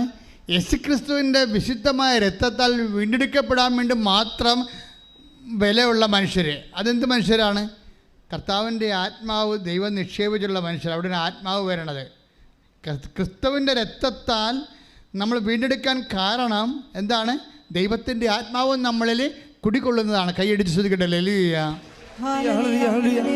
ഇനി യേശുക്രിസ്തുവിൻ്റെ വിശുദ്ധമായ രക്തത്താൽ വീണ്ടെടുക്കപ്പെട്ട് നിത്യത അവകാശമാക്കാനുള്ള ദൈവ പൈതലിൻ്റെ വില എങ്ങനെയാണ് കൂടണതെന്നാണ് പറയണത്. ഉടമ്പടിയിൽ എപ്പോഴും നമ്മൾ ശ്രദ്ധിക്കേണ്ടത് ഉടമ്പടിയിലുള്ള സേവനകളെ എൻ്റെ നിവർത്തിക്കൽ മൂലം എന്താണ് അവിടെ ശാസ്ത്രീയമായി സംഭവിക്കുന്നത്? നമ്മുടെ മൂല്യം വർദ്ധിച്ചുകൊണ്ടിരിക്കുന്ന മൂല്യം ഇങ്ങനെ ഘട്ടം ഘട്ടമായി മൂല്യം വർദ്ധിക്കുന്നത്, ആ മൂല്യത്തെ ദൈവം വർദ്ധിത മൂല്യത്തെ ദൈവം മാനിക്കുന്നത് സുവിശേഷത്തിൻ്റെ ഒരു പ്രമേയമാണ്. നമ്മുടെ മുമ്പിലുള്ള ഒരു ഓപ്ഷൻ എന്ന് പറയുന്നത് ഉടമ്പടിയിലൂടെ എങ്ങനെ മനുഷ്യൻ്റെ മൂല്യം വർദ്ധിപ്പിക്കാം എന്ന് വെച്ചാൽ നിങ്ങൾ വിലക്ക് വാങ്ങപ്പെട്ടവരാണെന്ന് വചനം പറയണില്ലേ? 1 കൊരിന്ത്യൻസിൻ്റെ 6:20 അപ്പം ദൈവം വിലക്ക് വാങ്ങാൻ വേണ്ടി മാത്രം ഒരു വ്യക്തിയുടെ മൂല്യം എങ്ങനെ വർദ്ധിക്കാൻ പറ്റുമെന്ന് യേശു പറയുന്നുണ്ട്. 10:31 എടുത്ത് മത്തായിയുടെ സുവിശേഷം ശ്രദ്ധിക്കട്ടെ. ഹല്ലേലൂയ, ഹല്ലേലൂയ, ഹല്ലേലൂയ, ഹല്ലേലൂയ.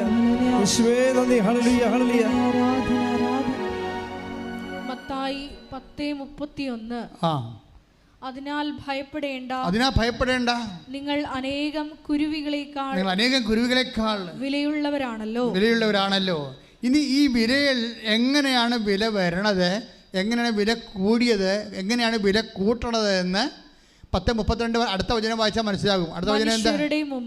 പറഞ്ഞ മനുഷ്യരുടെ മുമ്പിൽ എന്നെ ഏറ്റുപറയുന്നവനെ എന്റെ സ്വർഗസ്ഥനായ പിതാവിന്റെ മുൻപിൽ ഞാനും ഏറ്റുപറയും. ഈ ചരക്ക് ട്രാൻസ്ഫർ ചെയ്യുകയാണ്. ഈ ഉരുപ്പടി പിതാവിൻ്റെ സ്വർഗത്തിനെടുക്കാൻ പറ്റുന്ന രീതിയിലേക്ക് ഇതിൻ്റെ ക്വാളിറ്റേറ്റീവ് ചേഞ്ച് വരുത്തുന്നു. മനസ്സിലായ? ഇപ്പം നമ്മളെ പഠിക്കാൻ വേണ്ടിയിരിക്കും. പക്ഷേ നിങ്ങളുടെ ഈ വിഷയം ഏറ്റെടുത്തിട്ട് നിങ്ങളെ ദൈവം പിതാവിനെ മുമ്പിൽ പ്രദർശിപ്പിക്കാൻ പറ്റുന്ന മൂല്യമുള്ള വസ്തുവായിട്ട് മാറ്റും. ഇതാണ് എൻ്റെ വിഷയം വന്നിരിക്കുന്നത്. ഇവിടെ നിങ്ങൾ പഠിക്കണം ഈ വിഷയം. എന്ന് വെച്ചാൽ എങ്ങനെയാണത് പറയണത്? മൂല്യമുള്ള വസ്തുവായിട്ട് മാറ്റുന്നത് എങ്ങനെയാണ്? അതിനൊറ്റ പ്രിൻസിപ്പിളേ ഉള്ളൂ. 10:32 എന്താ പറയണത്? മനുഷ്യരുടെ മുമ്പിൽ പറഞ്ഞേ, മനുഷ്യരുടെ മുമ്പിൽ നിങ്ങൾ എന്നെ ഏറ്റുപറഞ്ഞാൽ സ്വർഗ്ഗസ്ഥനായ പിതാവിന്റെ മുമ്പിൽ ഞാനും നിങ്ങളെ ഏറ്റുപറയും.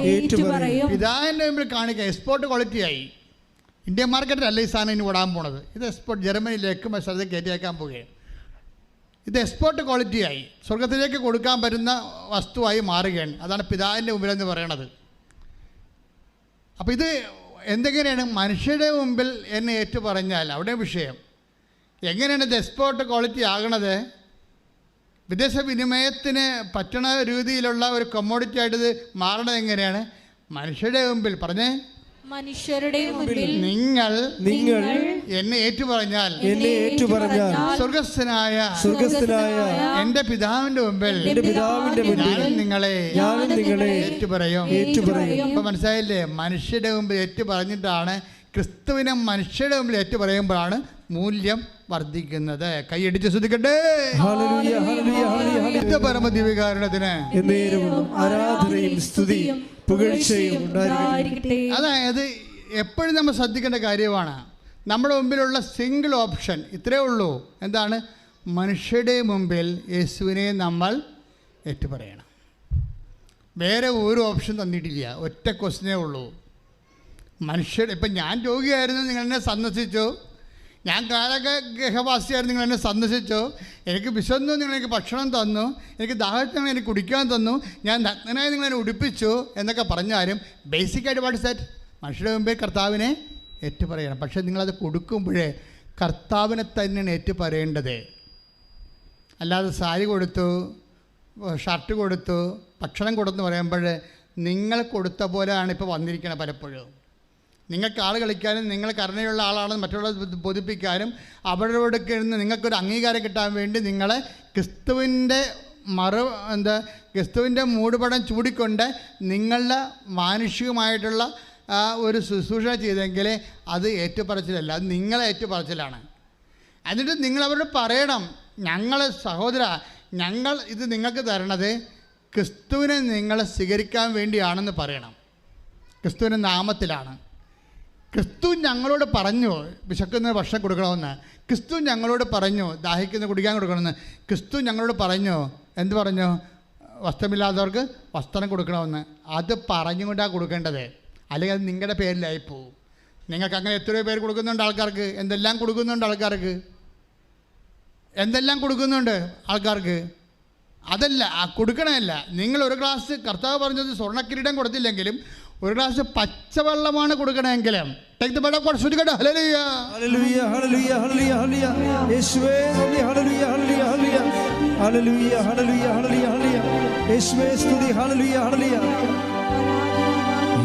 കർത്താവാണെന്നും യേശു ദൈവമാണെന്നും ഞാൻ വിശ്വസിക്കുന്നു, ഞാൻ പ്രഖ്യാപിക്കുന്നു.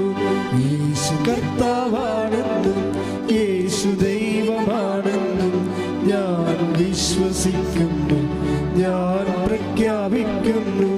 യേശുവേ രക്ഷക, കർത്താവേ, നാഥനേ, യേശുവേ രക്ഷക, കർത്താവേ, നാഥനേ.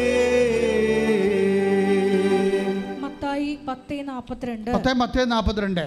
ഈ ചെറിയവരിൽ ഒരുവന് പറഞ്ഞോ, ഈ ചെറിയവരിൽ ഒരുവന് ശിഷ്യന് എന്ന നിലയിൽ ഒരു പാത്രം വെള്ളമെങ്കിലും കൊടുക്കുന്നവന് പ്രതിഫലം ലഭിക്കാതിരിക്കുകയില്ലെന്ന് സത്യമായി ഞാൻ നിങ്ങളോട് പറയുന്നു. ചിലപ്പോൾ കൊടുക്കാൻ പറ്റുന്ന ഒരു ഗ്ലാസ് പച്ചവെള്ളമായിരിക്കും, പക്ഷെ അത് കർത്താവിൻ്റെ നാമത്തിൽ കൊടുക്കണം. കർത്താവിൻ്റെ നാമത്തിൽ കൊടുക്കുമ്പോഴാണ് ഈ കൃപയെല്ലാം ഇരിക്കുന്നത് കർത്താവിൻ്റെ നാമത്തിൻ്റെ അടിസ്ഥാനത്തിലാണ്. നമ്മളിപ്പോൾ എന്ത് ചെയ്താലും കർത്താവിൻ്റെ നാമം, കാര്യം യേശുവിൻ്റെ നാമത്തെ മഹത്വപ്പെടുത്തി കഴിയുമ്പോഴാണ് ആ നാമത്തിൽ അടങ്ങിയിരിക്കുന്ന കൃപ നമ്മളിലേക്ക് ഡൗൺലോഡ് ആകണത്. അതെപ്പോഴും നമ്മൾ മനസ്സിലാക്കണം. മഹത്വം ഇരിക്കണം. ഇതിനകത്ത് ഇതെല്ലാം ടെക്നിക്കലാണ്. ശരിക്കും പറഞ്ഞാൽ നമ്മൾ ദൈവത്തെ മഹത്വപ്പെടുത്തി. അപ്പോൾ ആ ഒരു ഫോർമുല കണ്ട 4:20 വായിച്ച് 4:20 റോമ ശ്രുതിക്കട്ടെ. ഹല്ലേലൂയ ഹല്ലേലൂയ ഹല്ലേലൂയ ഹല്ലേലൂയ യേശുവേ നന്ദി നന്ദി നന്ദി. ഹല്ലേലൂയ 4:20 4:20. ദൈവത്തെ മഹത്വപ്പെടുത്തിക്കൊണ്ട് ദൈവത്തെ മഹത്വപ്പെടുത്തിക്കൊണ്ട് അവൻ വിശ്വാസത്താൽ ശക്തി പ്രാപിച്ചു. വിശ്വാസത്തിന്റെ പ്രവൃത്തികളിലൊക്കെ ശക്തി പ്രാപിക്കുന്നത് എങ്ങനെയാണ്? ദൈവത്തെ മഹത്വപ്പെടുത്തിക്കൊണ്ടാണ്. അപ്പം നേരത്തെ പറഞ്ഞില്ലേ, ശക്തി പ്രാപിക്കുക എന്ന് വെച്ച് കഴിഞ്ഞാൽ 1 കൊരിന്ത്യർ 1 പത്രോസ് 4:11 എന്താ പറയണത്? ശുശ്രൂഷിക്കുന്നവൻ ദൈവത്തിൽ നിന്ന് ശക്തി ലഭിച്ചവനെ പോലെ ശുശ്രൂഷിക്കട്ടെ. ദൈവത്തിൽ നിന്ന് ശക്തി ലഭിക്കണം എങ്ങനെയാണ്? ദൈവത്തെ മഹത്വപ്പെടുത്തി ദൈവത്തിൻ്റെ നാമത്തിൽ പ്രവർത്തിക്കുമ്പോഴാണ്. ശ്രുതിക്കട്ടെ ശ്രുതിക്കട്ടെ. ഹല്ലേലൂയ ഹല്ലേലൂയ ഹല്ലേലൂയ ഹല്ലേലൂയ ഹല്ലേലൂയ യേശുവേ നന്ദി. ഹല്ലേലൂയ ഹല്ലേലൂയ ഹല്ലേലൂയ ഹല്ലേലൂയ യേശുവേ സ്തുതി. ഹല്ലേലൂയ ശക്തി പ്രാപിക്കുവാൻ ഈ ആരാധനയിലൂടെ അഭിഷേകിച്ചു തീർക്കണമേ. നിന്നെ പോലൊരു ദൈവമില്ല. ഉന്നതൻ നീ അത്യുന്നതൻ നീ. നിന്നെ പോലൊരു ദൈവമില്ല. അത്ഭുതവാ അതിശയവാ നീ മാത്രമേ ദൈവമെന്നും. അത്ഭുതവാ അതിശയവാ നീ മാത്രമേ ദൈവമെന്നും. പരിശുദ്ധ പരമദിവ്യകാരണത്തിന് ആരാധനയും സ്തുതിയും പുകഴ്ചയും ഉണ്ടായിരിക്കട്ടെ. എൻ്റെ മക്കളെ, ദൈവത്തെ നാമത്തെ മഹത്വപ്പെടുത്തുക എന്ന് വെച്ച് കഴിഞ്ഞാൽ ഏറ്റുപറയാൻ തന്നെ അർത്ഥം. മഹത്വപ്പെടുത്തുക എന്ന് വെച്ച് കഴിഞ്ഞാൽ ഞാൻ മഹത്വപ്പെടുത്തുന്നു മഹത്വം തോത്രം എന്നൊക്കെ പറഞ്ഞ് വിറച്ച് തല്ലി പിടിച്ചുകൊണ്ട് വിറവാദം പിടിക്കണമല്ല. മഹത്വപ്പെടുത്തുക എന്ന് വെച്ച് കഴിഞ്ഞാൽ ദൈവത്തിൻ്റെ നാമത്തിൽ ആ വിഷയം നമ്മൾ ദൈവസ്നേഹത്തോടെ ചെയ്യണം. ദൈവത്തിൻ്റെ മഹത്വത്തിന് എല്ലാം നാമത്തിൻ്റെ യേശുവിൻ്റെ. ഇപ്പം തന്നെ ഞാനൊരു കാര്യം ചോദിക്കട്ടെ. ഭൂമിയിൽ കർത്താവ് കുറേ വിഷമം അനുഭവിച്ച ആളാണ്. ഭൂമിയിൽ വെച്ചാണ് കർത്താവ് 10 ദിവസം ഭൂമിയിൽ വെച്ചാണ് കർത്താവിനെ തള്ളിപ്പറഞ്ഞത്. ഭൂമിയിൽ വെച്ചാണ് പീലാത്തോസ് കൊല്ലാൻ വേണ്ടി കർത്താവിൻ്റെ കൈ കഴുകി വിട്ടത്. ഈ ഭൂമിയിൽ വെച്ച് തന്നെയാണ് യൂദാസ് മുത്തിക്കൊണ്ട് കർത്താവിനെ ഒറ്റിക്കൊടുത്തത്. അവ ഭൂമിയെ സംബന്ധിച്ചിടത്തോളം, ജീവിതത്തെ സംബന്ധിച്ചിടത്തോളം ഉറ്റവർ ഒറ്റിക്കൊടുക്കുന്ന സ്ഥലമാണ് ഭൂമി ഈശോയ്ക്ക്. ഈശോയെ സംബന്ധിച്ചിടത്തോളം ഭൂമി തൻ്റെ പ്രാണപ്രിയ ശിഷ്യൻ തന്നെ കണ്ടില്ലെന്ന് അറിഞ്ഞില്ലെന്ന് പറയുന്ന കൈയൊഴിയുന്ന സ്ഥലമാണ് ഭൂമി.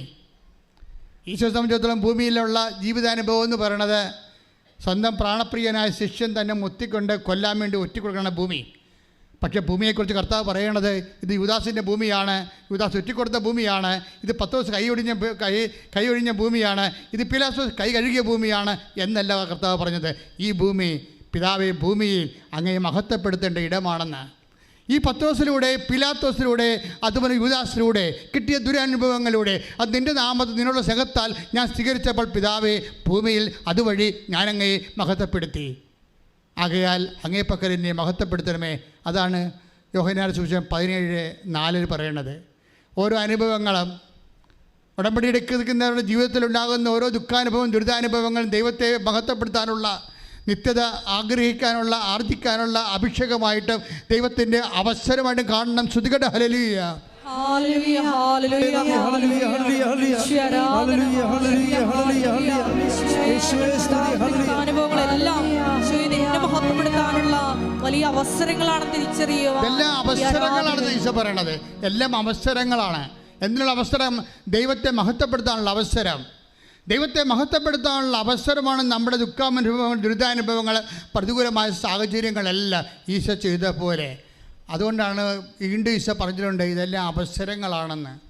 ഈ മനുഷ്യൻ്റെ വില ഇപ്പോൾ 21:13 എടുത്തേ. ലുക്കാന്റെ സുവിശേഷം ശ്രദ്ധിക്കട്ടെ. ഹല്ലേലൂയ ഹല്ലേലൂയ ഹല്ലേലൂയ ഹല്ലേലൂയ യേശുവേ നന്ദി. ഹല്ലേലൂയ ഹല്ലേലൂയ. ലൂക്ക 21:13. ലൂക്ക 21:13. നിങ്ങൾക്ക് ഇത് സാക്ഷ്യം നൽകുന്നതിനുള്ള അവസരമായി. Praise the Lord. ഏതൊക്കെയാണ് നിങ്ങൾക്ക് ഇതെന്ന് പറഞ്ഞ ഏതാണ്? ഇവയ്ക്കെല്ലാം മുമ്പ് അവർ നിങ്ങളെ പിടികൂടുകയും ഇത് ഈശോയെ കാണിച്ചതുപോലെ എന്താണ് ഇതെല്ലാം മുമ്പ് അവർ നിങ്ങളെ പിടികൂടുകയും പീഡിപ്പിക്കുകയും അവരുടെ സിനഗോഗുകളിൽ കാരാഗൃഹങ്ങളിൽ നിങ്ങളെ ഏൽപ്പിച്ചു കൊടുക്കും. എന്റെ നാമത്തെ പ്രതി രാജാക്കന്മാരുടെയും ദേശാധിപതികളുടെയും മുമ്പിൽ അവർ നിങ്ങളെ കൊണ്ടുപോകാം. നിങ്ങൾക്ക് ഇത് സാക്ഷ്യം നൽകുന്നതിനുള്ള അവസരമായിരിക്കും. അപ്പൊ എല്ലാ സകല സാഹചര്യങ്ങളും സാക്ഷ്യത്തിനുള്ള അവസരമായിരിക്കും. ദൈവത്തെ മഹത്വപ്പെടുത്തിക്കൊണ്ട് വിശ്വാസം വളരുവാനും ദൈവത്തെ മഹത്വപ്പെടുത്തിക്കൊണ്ട് നിങ്ങളുടെ ജീവിത നിയോഗങ്ങൾ നിവൃത്തിയാക്കാനുള്ള ദൈവികമായ അവസരമായിട്ടാണ് ദൈവം നൽകുന്നുള്ള തിരിച്ചറിവാണ് ഉടമ്പടി നൽകുന്നത്. കൈയടിച്ചുകൊണ്ട്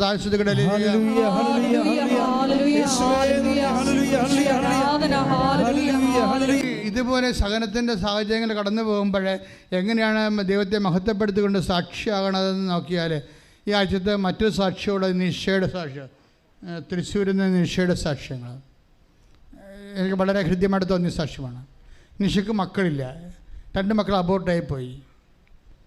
അപ്പോഴതൊന്നും അവൾ ഉടമ്പടി എടുത്തു കഴിഞ്ഞപ്പോൾ കർത്താവ് പറഞ്ഞു, കർത്താവ് എനിക്ക് ഗുജറാത്തിൽ പോകണം അത്യാവശ്യമായിട്ട്. അപ്പം ഞാൻ ഗുജറാത്തിൽ പോകണ മുമ്പ് പ്രഗ്നൻ്റ് ആയി കഴിഞ്ഞാൽ നോക്കിയേ, ഈ ആൾക്കാരൊക്കെ ഈശോയോട് സംസാരിക്കുന്ന രീതി കണ്ടില്ലേ? ഈശോ എനിക്ക് ഗുജറാത്തിൽ അത്യാവശ്യമായിട്ട് പോകണം, പക്ഷേ ഞാൻ ഗുജറാത്തിൽ പോകണമെങ്കിൽ പ്രഗ്നൻ്റ് ആയി കഴിഞ്ഞാൽ എനിക്ക് ഗുജറാത്തിൽ പോകാൻ പറ്റത്തില്ല.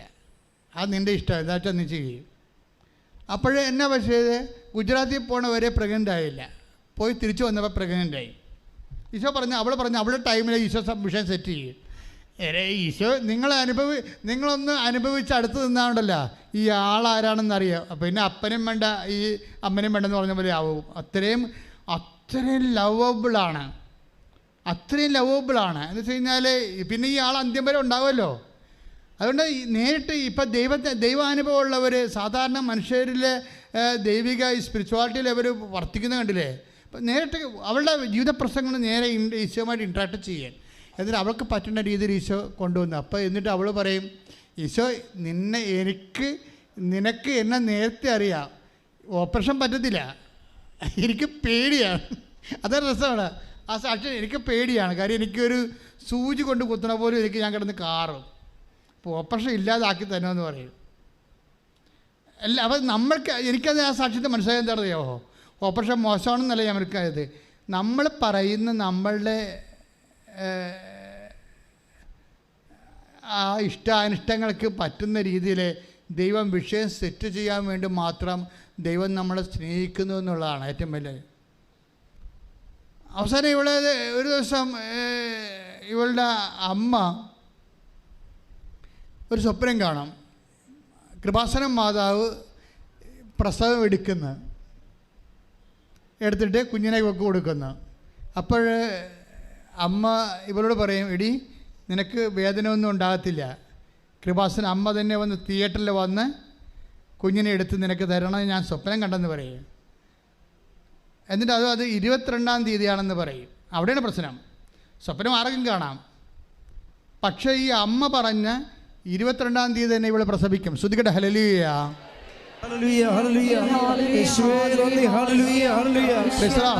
അതായത് ഈ വിഷയം എന്ന് വെച്ച് കഴിഞ്ഞാൽ നോക്കിയേ, ഒരു മനുഷ്യൻ്റെ ജീവിതത്തിൽ ചെറുതും വലുതുമായിട്ടുള്ള ഇമോഷണലായിട്ടുള്ള എല്ലാ സിറ്റുവേഷനെയും ഉടമ്പടി കവർ ചെയ്യുകയാണ്. 22-ാം തീയതിയാണെന്ന് അമ്മയോട് പറഞ്ഞു കൊടുത്തു, അവളുടെ അമ്മയോട് പറഞ്ഞു കൊടുത്ത് അവളുടെ അമ്മ അവളോട് പറഞ്ഞു 22-ാം തീയതിയാണെന്ന് പ്രസവിക്കുമെന്ന് അമ്മ പറഞ്ഞിട്ടുണ്ട്, വേദന തോന്നത്തുമില്ലെന്ന് പറയും. അവളെ സാധാരണ ഓപ്പറേഷൻ അല്ലാതെ പ്രസവിച്ചിട്ട് പോലും വേദന തോന്നില്ല, ഒരു സൂചിക്കുത്ത് പോലും തോന്നിയില്ല. അതിന് അഭിഷേകമുണ്ട് പ്രത്യേക ദൈവത്തിൻ്റെ കയ്യിൽ. നിങ്ങൾക്ക് ചിന്തിക്കാൻ പറ്റുമോ? നിങ്ങൾ ഓപ്പറേഷൻ അല്ലാതെ സ്വാഭാവികമായിട്ട് പ്രസവിച്ച ആൾക്കാർക്ക് അറിയാമല്ലോ, 45 യൂണിറ്റാണ് മറ്റേയാണ്, 45 അസ്ഥികൾ ഒരുമിച്ച് ഒടിയണ അത്രയും വേദനയുള്ള കേസാണ് പ്രസവ വേദന. ഇതൊക്കെ ഫീൽ ചെയ്യാത്ത രീതിയിൽ നീ അഗ്നിയിലൂടെ നടക്കും, അഗ്നി നിന്നെ വിഴുങ്ങത്തില്ല, നീ സമുദ്രത്തിലൂടെ നടക്കും, സമുദ്രം നിന്നെ മുക്കത്തില്ലെന്ന് പറയുന്ന ഒരു അഭിഷേകമുണ്ട്. അത് അവർക്ക് കൊടുത്തിരിക്കുന്നു. ശ്രുതിക്കട്ടെ ഹല്ലേലൂയ. യേശുവേ സ്തോത്രം. ഹല്ലേലൂയ. Price the Lord. അതിനെന്താ ഇവളെ ഈ അഭിഷേകം കിട്ടാൻ കാരണം വെച്ച് കഴിഞ്ഞാൽ അവളുടെ കയ്യിരിപ്പ് കൊണ്ടാണ്. അവളോട് ഇവള് തിയേറ്ററിലോട്ട് ഇവളെ കുന്തിക്കൊണ്ട് പോയപ്പോൾ തന്നെ ഇവളോട് നേരത്തെ ഡോക്ടർ പറഞ്ഞ് ഈ കാശുരൂപം കൊന്തിയൊന്നും എടുക്കാൻ പറ്റത്തില്ലെന്ന് പറഞ്ഞു. അവൾ മിണ്ടിയില്ല. ഡോക്ടർ അങ്ങോട്ടേക്ക് എടുത്ത് കഴിഞ്ഞപ്പോൾ സൂത്രത്തിൽ അവൾ കാശുരൂപം കയ്യിലെടുത്ത് പിടിച്ചു. എന്നിട്ട് ഈ പ്രസവത്തിൻ്റെ സമയത്ത് മുഴുവൻ ഉടമ്പടി കാശുരൂപം ഇങ്ങനെ മുറുക്കി പിടിച്ചിരിക്കുകയാണ്. അതിനിടക്ക് ആ നല്ല സമയമായപ്പോൾ കാശിനും കയ്യിൽ നിന്ന് പോയി. ഓപ്പറേഷൻ തിയേറ്ററിൽ താഴെ വീണ്. അപ്പോൾ ഡോക്ടറിനോട് ചൂടായി, ഇതെന്താ കാണിക്കരുത്, നേരത്തെ പറഞ്ഞ ഇതൊന്നും എടുക്കാൻ പറ്റില്ലെന്ന്. ഡോക്ടർ ഇങ്ങോട്ട് എടുത്തതെന്ന് പറയും. അവസാനം ഇവൾ നിലവിളി കൂട്ടിയപ്പോൾ കാശിനും എടുത്ത് കൈ കൊടുത്തു. കാശിനെ കൈ പിടിച്ച സമയത്ത് ഇവൾ പ്രസവിക്കുകയും ചെയ്യും. നിങ്ങളാ സാക്ഷ്യം കേൾക്കണം ശരിക്കും പറഞ്ഞാലേ. അതായത് സീരിയസ് ആയിട്ട്, അവൾ സീരിയസ് ആയിട്ടാണ്, ഡോക്ടറിൻ്റെ വാക്ക് പോലും കേൾക്കാതെ സീരിയസ് ആയിട്ടാണ് മദറിനെ ഹോൾഡ് ചെയ്യണത്. ഇങ്ങനെ ഹോൾഡ് ചെയ്യുന്നവരെ സംബന്ധിച്ചിടത്തോളം ദൈവം ആരാണെന്ന് അറിയും, അല്ലെങ്കിൽ പരിശുദ്ധ അമ്മയിൽ ദൈവം അറിയിക്കും അവരെ. ശ്രുതികട്ടെ ഹല്ലേലൂയ. ഹല്ലേലൂയ ഹല്ലേലൂയ യേശുവേ നന്ദി. ഹല്ലേലൂയ ഹല്ലേലൂയ ഹല്ലേലൂയ ഹല്ലേലൂയ ഹല്ലേലൂയ. ഉടമ്പടിയിലൂടെ ഞങ്ങളുടെ കൂടെ സഞ്ചരിക്കുന്ന പരിശുദ്ധ അമ്മയുടെ സാന്നിധ്യത്തിന് നന്ദി പറയുന്നു. ഉടനടി പരിഹാരമേകും ഉടമ്പടി പ്രാർത്ഥനയിൽ അമ്മ ഉടനടി പരിഹാരമേകും. അവൻ പറയുന്നത് ചെയ്തിടുകിൽ ജീവിതം ധന്യമായി തീർന്നിടും. അവൻ പറയുന്നത് ചെയ്തിടുകിൽ ജീവിതം ധന്യമായി തീർന്നിടും. പരിശുദ്ധ പരമ ദിവ്യകാരുണ്യത്തിന് ആരാധനയും സ്തുതിയും പുകഴ്ചയും പരിശുദ്ധ പരമ ദിവ്യകാരുണ്യത്തിന് ആരാധനയും സ്തുതിയും പുകഴ്ചയും. അവൻ കാശുരൂപം ഹോൾഡ് ചെയ്യണതും ഒരു സാക്ഷ്യമാണ് ശരിക്കും. അല്ല ഡോക്ടർ പറഞ്ഞതല്ലേ എന്നൊക്കെ പറഞ്ഞുകൊണ്ട് വേണേ എവിടെയെങ്കിലും മാറ്റി വെക്കത്തില്ല. അങ്ങനെയാണ് 90% ആൾക്കാർ അങ്ങനെ ചെയ്യത്തുള്ളൂ. ഈ 10% എപ്പോഴും ഹാർട്രിക്ക് അടിക്കണത്. വിശ്വാസത്തെ വിശ്വാസമായിട്ട് കാണുന്ന ആൾക്കാരുണ്ട്, കോംപ്രമൈസ്, ഒത്തുതീർപ്പില്ലാത്തത്. ആരോടും ഒത്തുതീർപ്പില്ല. അവർ അവരുടെ ദൈവവും വേറെ ഒന്നും അവരുടെ സത്യമായിട്ട് അവർ കരുതണില്ല. ഉടമ്പടി വർക്ക് ചെയ്യണത് അങ്ങനെയാണ്. എങ്ങനെയെങ്കിലുമൊക്കെ ഒപ്പിച്ചെടുക്കാമെന്ന് പറഞ്ഞാൽ നിങ്ങൾക്ക് നിങ്ങൾ ഉടായ്പാണെന്ന് ദൈവത്തിന് അറിയാൻ പറ്റും. ഇപ്പം നിങ്ങളുടെ കാര്യം ഉടായ്പായിട്ട് മാറും. ഈ ദിവസങ്ങളിലുള്ള വേറൊരു സാക്ഷ്യം എനിക്കിഷ്ടപ്പെട്ടത് ജസ്റ്റിൻ്റെ സാക്ഷ്യമാണ്. കടപ്പക്കര, കൊല്ലം കടപ്പക്കര ജസ്റ്റിൻ്റെ സാക്ഷ്യം. അതായത് 30 വർഷമായിട്ട് 3 വർഷമായിട്ട് അദ്ദേഹം വീടില്ല. അദ്ദേഹം വീട് കിട്ടി ഉടമ്പടി, അതല്ല പ്രശ്നം. അയാൾക്ക് 42 വയസ്സുണ്ട്. വൈഫിന് കൂടെ അബോർഷൻ സംഭവിക്കുന്നുണ്ട്. 2ാമത്തെ കുഞ്ഞിന് അബോർഷനാണ്. 3, 4, 5 പ്രാവശ്യം അബോർഷൻ സംഭവിച്ചു. അപ്പോൾ അതിനുശേഷം അതേപോലെ ഉടമ്പടി എടുക്കും. ഉടമ്പടി എടുത്തു കഴിഞ്ഞിട്ട് അയാൾ പറയണത്, ഈ ജീവൻ്റെ തന്തു പൊക്കിളല്ലേ, അതുകൊണ്ട് ഞാൻ ഉടമ്പടി എടുത്തു കഴിഞ്ഞ് അവൾ പ്രഗ്നൻ്റ് ആയപ്പോൾ അവളുടെ പൊക്കിളിൽ കൊണ്ടുവന്ന് ഞാൻ ഉടമ്പടി തേരം പുരട്ടി. അത് സാക്ഷ്യമാണത്. അത് ഭർത്താവിൻ്റെ സാക്ഷ്യമാണ്. ഭാര്യയുടെ പൊക്കിൾ കൊടിയിൽ ഉടമ്പടി തേരം പുരട്ടും. ഉടമ്പടി തേരം പുരട്ടി കഴിഞ്ഞാൽ പിന്നെ അബോർഷനില്ല, തീർന്നു. അത് വെച്ച് അമ്മ ആ വിഷയം ഏറ്റെടുത്തു. കാര്യം നമ്മളത് അമ്മയ്ക്ക് ഏൽപ്പിച്ചല്ല. പക്ഷേ പുരട്ടുമ്പോഴൊക്കെ നിങ്ങൾക്കറിയാം, നിങ്ങളിങ്ങനെ വെളിച്ചെണ്ണ തേച്ച് കുളിക്കാൻ പോണ പോലെ പുരട്ടരുത്. അതതിൻ്റെ ആക്ടിവേഷൻ പ്രിൻസിപ്പിളുണ്ട്. വിശ്വപ്രമാണം ചൊല്ലിയിട്ട് ദൈവത്തെ സ്നേഹിക്കണമെന്ന് ഉറപ്പ് വരുത്തിയിട്ട് വിശ്വസിക്കണമെന്ന് ഉറപ്പ് വരുത്തിയിട്ട് വളരെ ശ്രദ്ധിച്ചാണ് ആ വിഷയം ചെയ്യണത്. ചെയ്ത് കഴിഞ്ഞപ്പോൾ ഡോക്ടർ പറഞ്ഞു, പിന്നെ ഡോക്ടർ പറഞ്ഞ് 8ാം മാസം ഡോക്ടർ പറഞ്ഞ് 1100 ഗ്രാമേ ഉള്ളൂ. ഇൻക്യുബേറ്ററിൽ നേരത്തെ ഓപ്പറേറ്റ് ചെയ്ത് എടുത്തിട്ട് ഇൻക്യുബേറ്ററിൽ വെക്കേണ്ടി വരുമെന്ന് പറഞ്ഞ്. ഭയങ്കര 1.5-2 ലക്ഷം രൂപയാവും ഇൻക്യുബേറ്ററിൽ വെച്ച് കൊച്ചിനെ വളർത്തി കഴിഞ്ഞാലേ വെയിറ്റ് വെപ്പിച്ചെടുത്താൽ. അപ്പോൾ ഇവൻ പറയും, അതൊന്നുമില്ല ഡോക്ടറെ, കൊച്ചിന് ആ സമയമാകുമ്പോൾ വെയിറ്റ് വെക്കുള്ളൂ. എൻ്റെ മനസ്സിലെന്തായിരിക്കണത്, അമ്മ അതിന് വെയിറ്റ് വെപ്പിച്ചുള്ളൂ എന്നാണ്. പിന്നെ ഒരാഴ്ചക്കുള്ളിൽ 2,800 പെട്ടെന്ന് പ്രസവിച്ചു. ആ കറക്റ്റ് 10 മാസം ആയപ്പോൾ ആൾ പ്രസവിച്ചു. നല്ല ഉഗ്രൻ കുഞ്ഞ്. അതായത് ഈ വിശ്വാസ യാത്രയാണിത്. ഒരപ്പൻ്റെ വിശ്വാസ യാത്രയാണ്. സ്വന്തം ജീവിത പങ്കാളിയുമായിട്ട് കുഞ്ഞുങ്ങളുമായിട്ടുള്ള അപ്പൻ്റെ. ഇതൊക്കെ ചെറുപ്പക്കാരാണ് മനസ്സിലാക്കണം. ചെറുപ്പക്കാരൊക്കെ ഇന്ന് എത്രയോ സുന്ദരമായ രീതിയിലാണ് അവരുടെ ജീവിതത്തിൻ്റെ അവസ്ഥകളിൽ വിശ്വാസത്തെ ഉടമ്പടി വഴി ആപ്ലിക്കേറ്റ് ചെയ്യണത്. നമ്മളെ ഞെട്ടിച്ച് കളയും. അതുകൊണ്ട് ഞാനീ പറഞ്ഞ സാക്ഷ്യങ്ങളെല്ലാം നോക്കുക, ഇതെല്ലാം ഒരു സാധാരണ മനുഷ്യരുടെ സാക്ഷ്യങ്ങളാണ്. സാധാരണ മനുഷ്യരെ എത്ര വിശ്വാസത്തോടു കൂടിയാണ് ഉടമ്പടിയെ ആക്ടിവേറ്റ് ചെയ്യണത്, ദൈവം അവരോട് സത്യസന്ധമായിട്ട് ഇൻട്രാക്ട് ചെയ്യണത്. അതിന് ഇവൻ ചെയ്യേണ്ട ഒരു കാര്യമുണ്ട്. എന്തുകൊണ്ടാണ് ഇവന് പൊക്കിൾക്കൊടിയിലൊക്കെ കൊണ്ടുപോയി ഉടമ്പടി തൈലം പൂശുമ്പോഴേ ദൈവം അത് ഏറ്റെടുക്കാൻ കാരണമുണ്ട്. അവൻ ഇവിടെ പറഞ്ഞിരിക്കുന്ന കാര്യം, ഇന്നലെ പറഞ്ഞ കാര്യം, ഞാൻ ഈ പത്രം കൊടുക്കുമ്പോഴല്ലോ ഞാൻ നോക്കും ഈ പത്രം ആർക്കാണ് കിട്ടണത്. എനിക്കൊരു നിർബന്ധമുണ്ട്, കർത്താവിനെ അറിയാത്തവരാണോ എന്ന് അറിയണം. അറിയാത്തവരാണെങ്കിൽ മാത്രമേ ഞാൻ കൊടുക്കത്തുള്ളൂ എന്നാണ്. അതാണ് വിഷയം. കർത്താവിനെ അറിയാത്തവരാണെന്ന് ഞാൻ ഉറപ്പ് വരുത്തിയിട്ടാണ് ഈ പത്രം പ്രാർത്ഥിച്ച് കൊടുക്കണത്, അവർ കർത്താവിനെ അറിയാൻ വേണ്ടി. ഇങ്ങനെയുള്ളവർ ദൈവം അറിയാതിരിക്കുമോ? ശ്രുതികട്ടെ ശ്രുതികട്ടെ. ഹല്ലേലൂയ. പരിശുദ്ധ പരമദിവ്യകാരുണ്യത്തിന് പ്രിയപ്പെട്ടവരെ, സത്യസന്ധമായി ഇതുപോലെ ഉടമ്പടി ആക്ടിവേറ്റ് ചെയ്താൽ നിങ്ങളൊരു ഫ്രഷ് ഹാൻഡ് ആണെങ്കിൽ പോലും, ആദ്യമായിട്ടും ഈശ്വരനെ അറിയുന്നവരാണെങ്കിൽ പോലും, കർത്താവ് നിങ്ങളോട് ഉടമ്പടിയിലൂടെ മറുപടി പറയും. പല ആൾക്കാരുടെ ഉടമ്പടി ലാഗ് ചെയ്യണത് പകുതി ചെയ്ത് ഈ വവ്വാല് ചപ്പണ പോലെ ഉടമ്പടി എടുത്തിട്ടാണ്.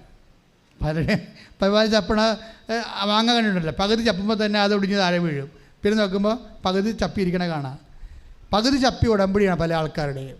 വവ്വാല് ചപ്പി ഉടമ്പടി എന്ന് പറയും. എന്താ കാര്യം വെച്ചാൽ ഇവർ പകുതി ചെയ്യും, ചിലത് ചെയ്യും, ചിലത് ചെയ്യത്തില്ല, ചിലത് ഭംഗിയാട് ചെയ്യും, ചിലത് ചെയ്തെന്ന് ഒപ്പിച്ചു വരത്തും. അങ്ങനെ പോയ ഉടമ്പടികളാണ്. ഇതെല്ലാം നിങ്ങൾക്ക് രണ്ടാമത് സമ്പൂർണ്ണമായിട്ട് ദൈവസ്നേഹത്തോടുകൂടി ചെയ്യാനുള്ള അഭിഷേകത്തിനായി സ്തുതിക്കട്ടെ. ഹല്ലേലൂയ.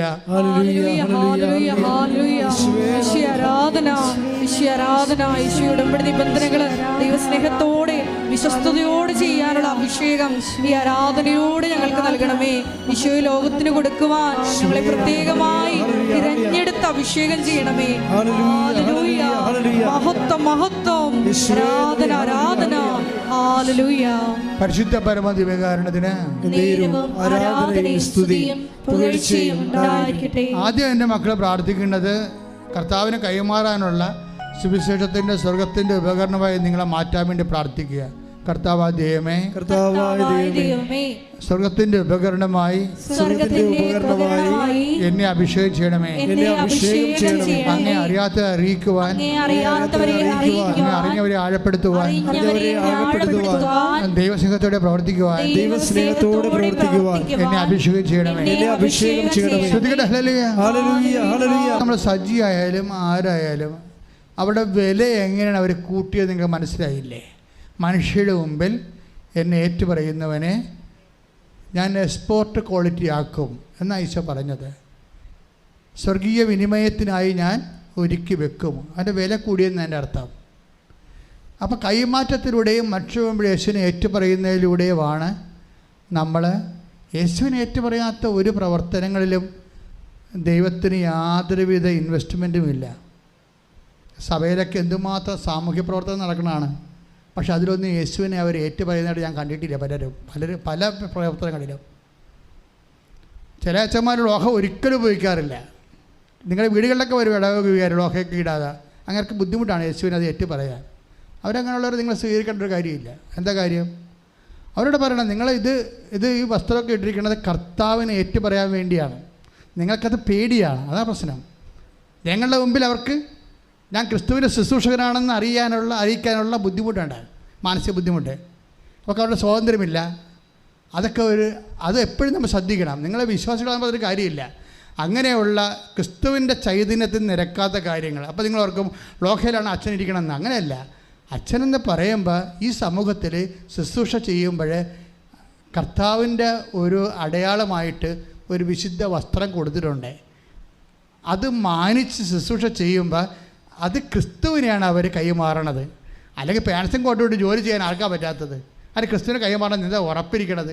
അവരവരെ തന്നെ കൈമാറി. ചിലപ്പോൾ ലക്ഷണം കൊടുക്കുമായിരിക്കും, പക്ഷെ കഥയില്ല. അപ്പോൾ മനുഷ്യരുടെ മുമ്പിൽ എൻ്റെ നാമത്തിൽ ഒരു ഗ്ലാസ് പച്ചവെള്ളമാണ് കൊടുക്കുന്നുണ്ടെങ്കിൽ അത് കർത്താവിൻ്റെ നാമത്തിൽ കൊടുക്കണം. ക്രിസ്തു മഹത്വപ്പെടണം മക്കളെ. ഉടമ്പടിയിലെ ആത്യന്തികമായ ലക്ഷ്യം അതാണ്. അതിപ്പോൾ ഓരോരുത്തരെയും കണ്ടില്ലേ നിങ്ങൾ? ആ സാക്ഷ്യം പറഞ്ഞ ഓരോരുത്തരെയും അവരുടെ ജീവിതത്തിൽ വിശേഷ വിദ്യയായി അവർ ക്രിസ്തുവിനെ ഏറ്റുപറയുമ്പോൾ തീർച്ചയായിട്ടും അവർ മഹത്വപ്പെടുത്തുന്ന കർത്താവിനെ മഹത്വപ്പെടുത്തിയാൽ എന്താ സംഭവിക്കണത്? ദൈവം നമ്മളെയും മഹത്വപ്പെടുത്തും. അത് അങ്ങോട്ടുള്ള ഒരു ഉഭയകക്ഷി ഇടപെടലാണ്. ദൈവത്തെ നമ്മൾ മഹത്വപ്പെടുത്തിയാൽ ദൈവം നമ്മളെയും മഹത്വപ്പെടുത്തും. പിതാവേ, ഭൂമിയിൽ ഞാൻ അങ്ങയെ മഹത്വപ്പെടുത്തി, അതിനാൽ ആകയാൽ അങ്ങേപ്പക്കൽ എന്നെ മഹത്വപ്പെടുത്തണമേ. ഈശോ പ്രാർത്ഥിച്ചതല്ലേ? അപ്പോൾ ഈ ഭൂമിയിൽ മഹത്വപ്പെടുത്തുന്നത് എന്താണ്? മനുഷ്യരുടെ മുമ്പിൽ കർത്താവിനെ ഏറ്റുപറയുന്നതിലൂടെയാണ്. ഉടമ്പടിയിൽ ഒത്തിരിയേറെ അവസരങ്ങളാണ്. അല്ലാതെ നിങ്ങളെ പ്രത്യക്ഷിക്കുന്ന പ്രാർത്ഥന മാത്രം ചെല്ലി ഇരുട്ടത്ത് കുത്തിയിരുന്ന് പിച്ചുപയും പറഞ്ഞ് ഇരിക്കരുത് ഞാൻ പറഞ്ഞിട്ടുണ്ട്. കാര്യം അത് ദൈവത്തിന് വേണ്ടി ദൈവസ്നേഹത്തോടെ പ്രവർത്തിക്കുന്ന സുവിശേഷത്തിൻ്റെ സാക്ഷികളാക്കി തീർക്കുന്ന ഈ കാലഘട്ടങ്ങളിലെ ദൈവിക നടപടിക്രമവും പദ്ധതിയും സ്വർഗത്തിൻ്റെ പദ്ധതിയുമാണ് ഉടമ്പടി. സ്തുതിക്കട്ടെ. ഹല്ലേലൂയ. ഹല്ലേലൂയ, ഹല്ലേലൂയ, ഹല്ലേലൂയ. യേശുവേ, ഉടമ്പടി എന്ന വലിയ പദ്ധതിയിൽ ഞങ്ങളെ പങ്കാളികളാക്കി അവിടുത്തെ സ്നേഹത്തിൽ ഹല്ലേലൂയ, ഹല്ലേലൂയ. മഹത്വം, മഹത്വം. പരിശുദ്ധ പരമദിവ്യകാരുണ്യത്തിന് ആരാധനയും സ്തുതിയും പുകഴ്ചയും ഉണ്ടായിരിക്കട്ടെ. പരിശുദ്ധ പരമദിവ്യകാരുണ്യത്തിന് ആരാധനയും സ്തുതിയും പുകഴ്ചയും ഉണ്ടായിരിക്കട്ടെ. പരിശുദ്ധ പരമദിവ്യകാരുണ്യത്തിന് ആരാധനയും സ്തുതിയും പുകഴ്ചയും ഉണ്ടായിരിക്കട്ടെ. Price the Lord. എൻ്റെ പ്രിയമുള്ളവരെ, നമ്മൾ അഭിഷേക ശുശ്രൂഷയ്ക്ക് പ്രവേശിക്കുകയാണ്.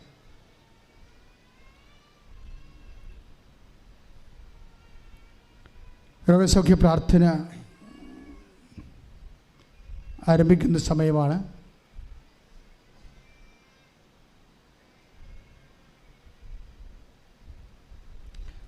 രോഗസൗഖ്യ പ്രാർത്ഥനയുടെ സമയത്ത് ഓരോ സമയത്ത്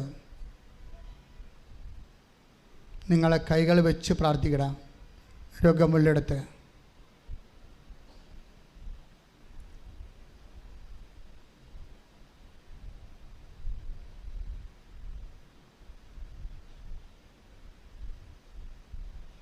കർത്താവിൻ്റെ ഉന്നതമായ നാമത്തിന് സ്വസ്ത്രം ചെയ്യുന്ന കർത്താവ്, നിൻ്റെ വിശുദ്ധ പൗരോഹിത്യത്തെ നീ മഹത്വപ്പെടുത്തണമേ. കർത്താവ്, സഭയിലുള്ള സാന്നിധ്യം നീ പ്രകടമാക്കണമേ. ശ്രുതിക്കട്ടെ മക്കളെ, ശ്രുതിക്കട്ടെ. ഹല്ലേലൂയ.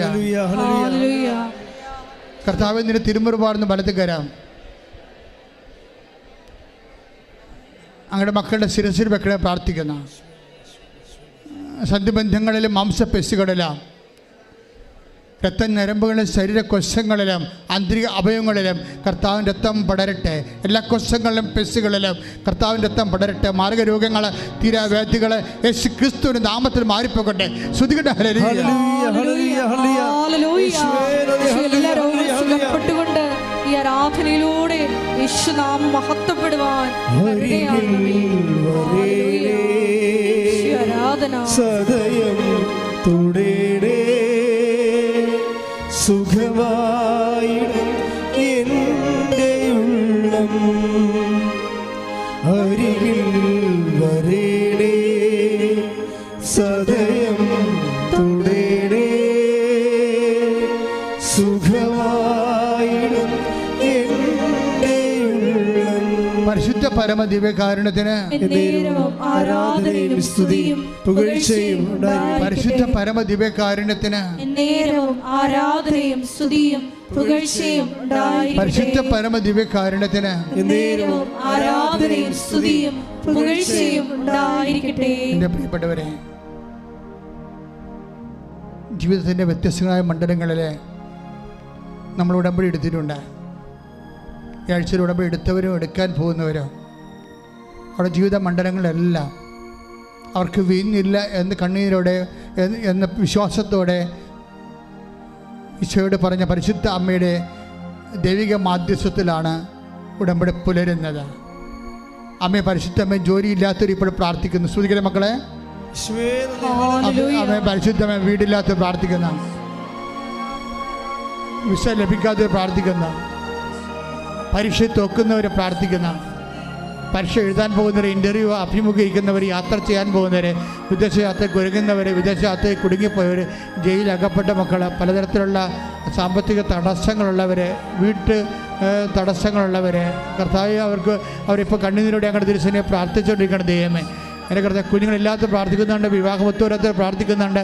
കർത്താവ്, പലതരത്തിലുള്ള ഡൈവേഴ്സ് അവൻ്റെ വക്കിലെത്തിക്കുന്നവരും അതിൻ്റെ കേസ് നടക്കുന്നവരും പ്രാർത്ഥിക്കുന്നുണ്ട്. ദൈവത്തിൻ്റെ തിരുമനസ് സ്വീകരിക്കാൻ അവിടെ മനസ്സൊരുക്കണമെന്ന് പ്രാർത്ഥിക്കുന്നു. ദൈവത്തിൻ്റെ കണ്ണ ചൊരിയട്ടെ, ദൈവത്തിൻ്റെ കണ്ണ ചൊരിയട്ടെ. കർത്താവ് വരുമാനം മുട്ടിപ്പോയവർ ചെയ്തവരുകൊണ്ടിരിക്കുന്ന വരുമാനം മാർഗമില്ലാതെ വിഷമിക്കുന്നവരെ, കർത്താവ് വീടില്ലാത്തവരെ, എല്ലാ തരത്തിലും വിഷമം അനുഭവിക്കുന്ന കർത്താവ് കണ്ണിലൂടെ പ്രാർത്ഥിക്കുന്നുണ്ട്. ദൈവം അവരെല്ലാം കർത്താവിൻ്റെ കണ്ണ ചൊരിയിട്ട് പ്രാർത്ഥിക്കുന്ന ദൈവത്തിൻ്റെ കൃപ ചൊരിയുടെ കർത്താവ് ഭർത്താവ് മരിച്ചുപോയവർ, ജീവിത പങ്കാളി മരിച്ചുപോയവർ, അകന്ന് താമസിക്കുന്നവർ, മക്കളില്ലാത്തവർ, മക്കൾക്ക് അപകടം പറ്റിയവർ, കർത്താവ് പലതരത്തിലുള്ള വിഷമം അനുഭവിക്കുന്നവർ കണ്ണിലൂടെ പ്രാർത്ഥിക്കുന്ന കർത്താവ് നിരപരിശുദ്ധ പൗരോഹിത്യത്തെ മഹത്വപ്പെടുത്തി പ്രാർത്ഥിക്കുന്ന കർത്താവ് പലതരത്തിലുള്ള സാമ്പത്തിക സ്ഥാപനങ്ങളുടെ കേസുള്ളവർ, കർത്താവ് തടസ്സങ്ങളുള്ളവർ, കർത്താവ് ലോൺ കിട്ടാത്തവർ, കർത്താവ് അവരെല്ലാം പ്രാർത്ഥിക്കുന്ന കർത്താവ് ദൈവമേ എന്ത് ചെയ്യണം, ആരെ സഹായിക്കുമെന്ന് അറിയാൻ പാടില്ലാത്ത കർത്താവ് വിഷമിക്കുന്ന മക്കൾ കണ്ണിലൂടെ പ്രാർത്ഥിക്കുന്ന ദൈവത്തിൻ്റെ കരുണ ചെരുവിൻ്റെ സ്തുതികട ഹല്ലേലൂയ. ഹല്ലേലൂയ ഹല്ലേലൂയ